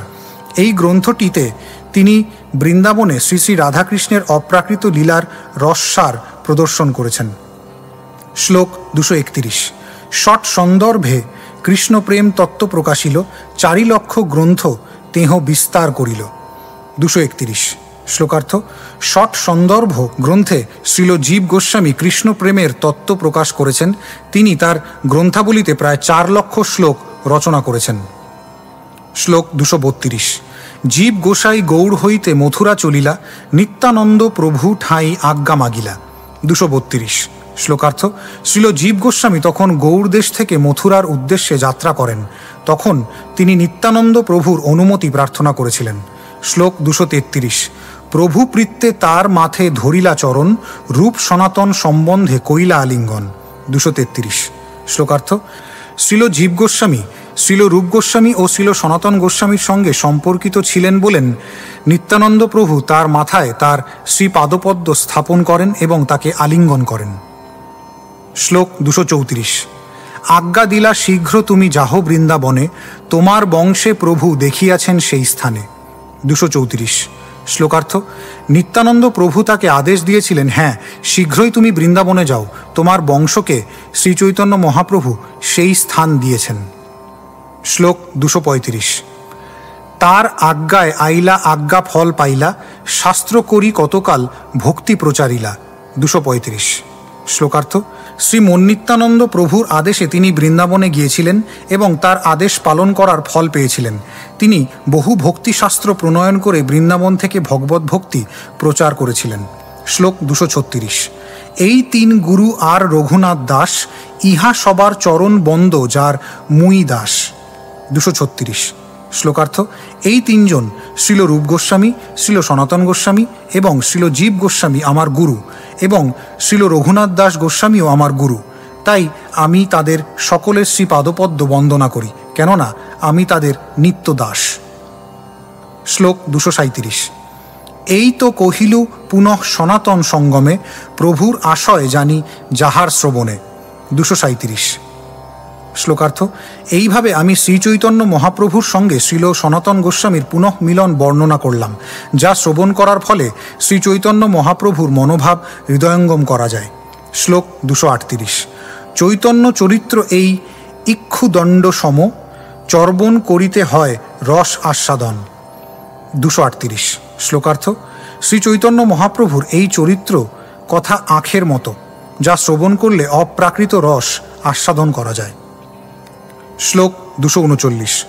শ্রীরূপ রঘুনাথ পদে যার আস, চৈতন্য চরিতামৃত কহে কৃষ্ণদাস। 239। শ্লোকার্থ শ্রীল রূপ গোস্বামী এবং শ্রীল রঘুনাথ দাস গোস্বামী শ্রীপাদপদ্মে আমার প্রণতি নিবেদন করে এবং তাদের কৃপা প্রার্থনা করে তাদের পদাঙ্ক অনুসরণপূর্বক আমি কৃষ্ণদাস শ্রীচৈতন্য চরিতামৃত বর্ণনা করছি। ইতি জগন্নাথপুরীতে শ্রীচৈতন্য মহাপ্রভুর সঙ্গে শ্রীল সনাতন গোস্বামীর মিলন বর্ণনা করে শ্রীচৈতন্য চরিতামৃত গ্রন্থের অন্তলীলার 4র্থ পরিচ্ছেদের ভক্তি বেদান্ত তাৎপর্য। কাট।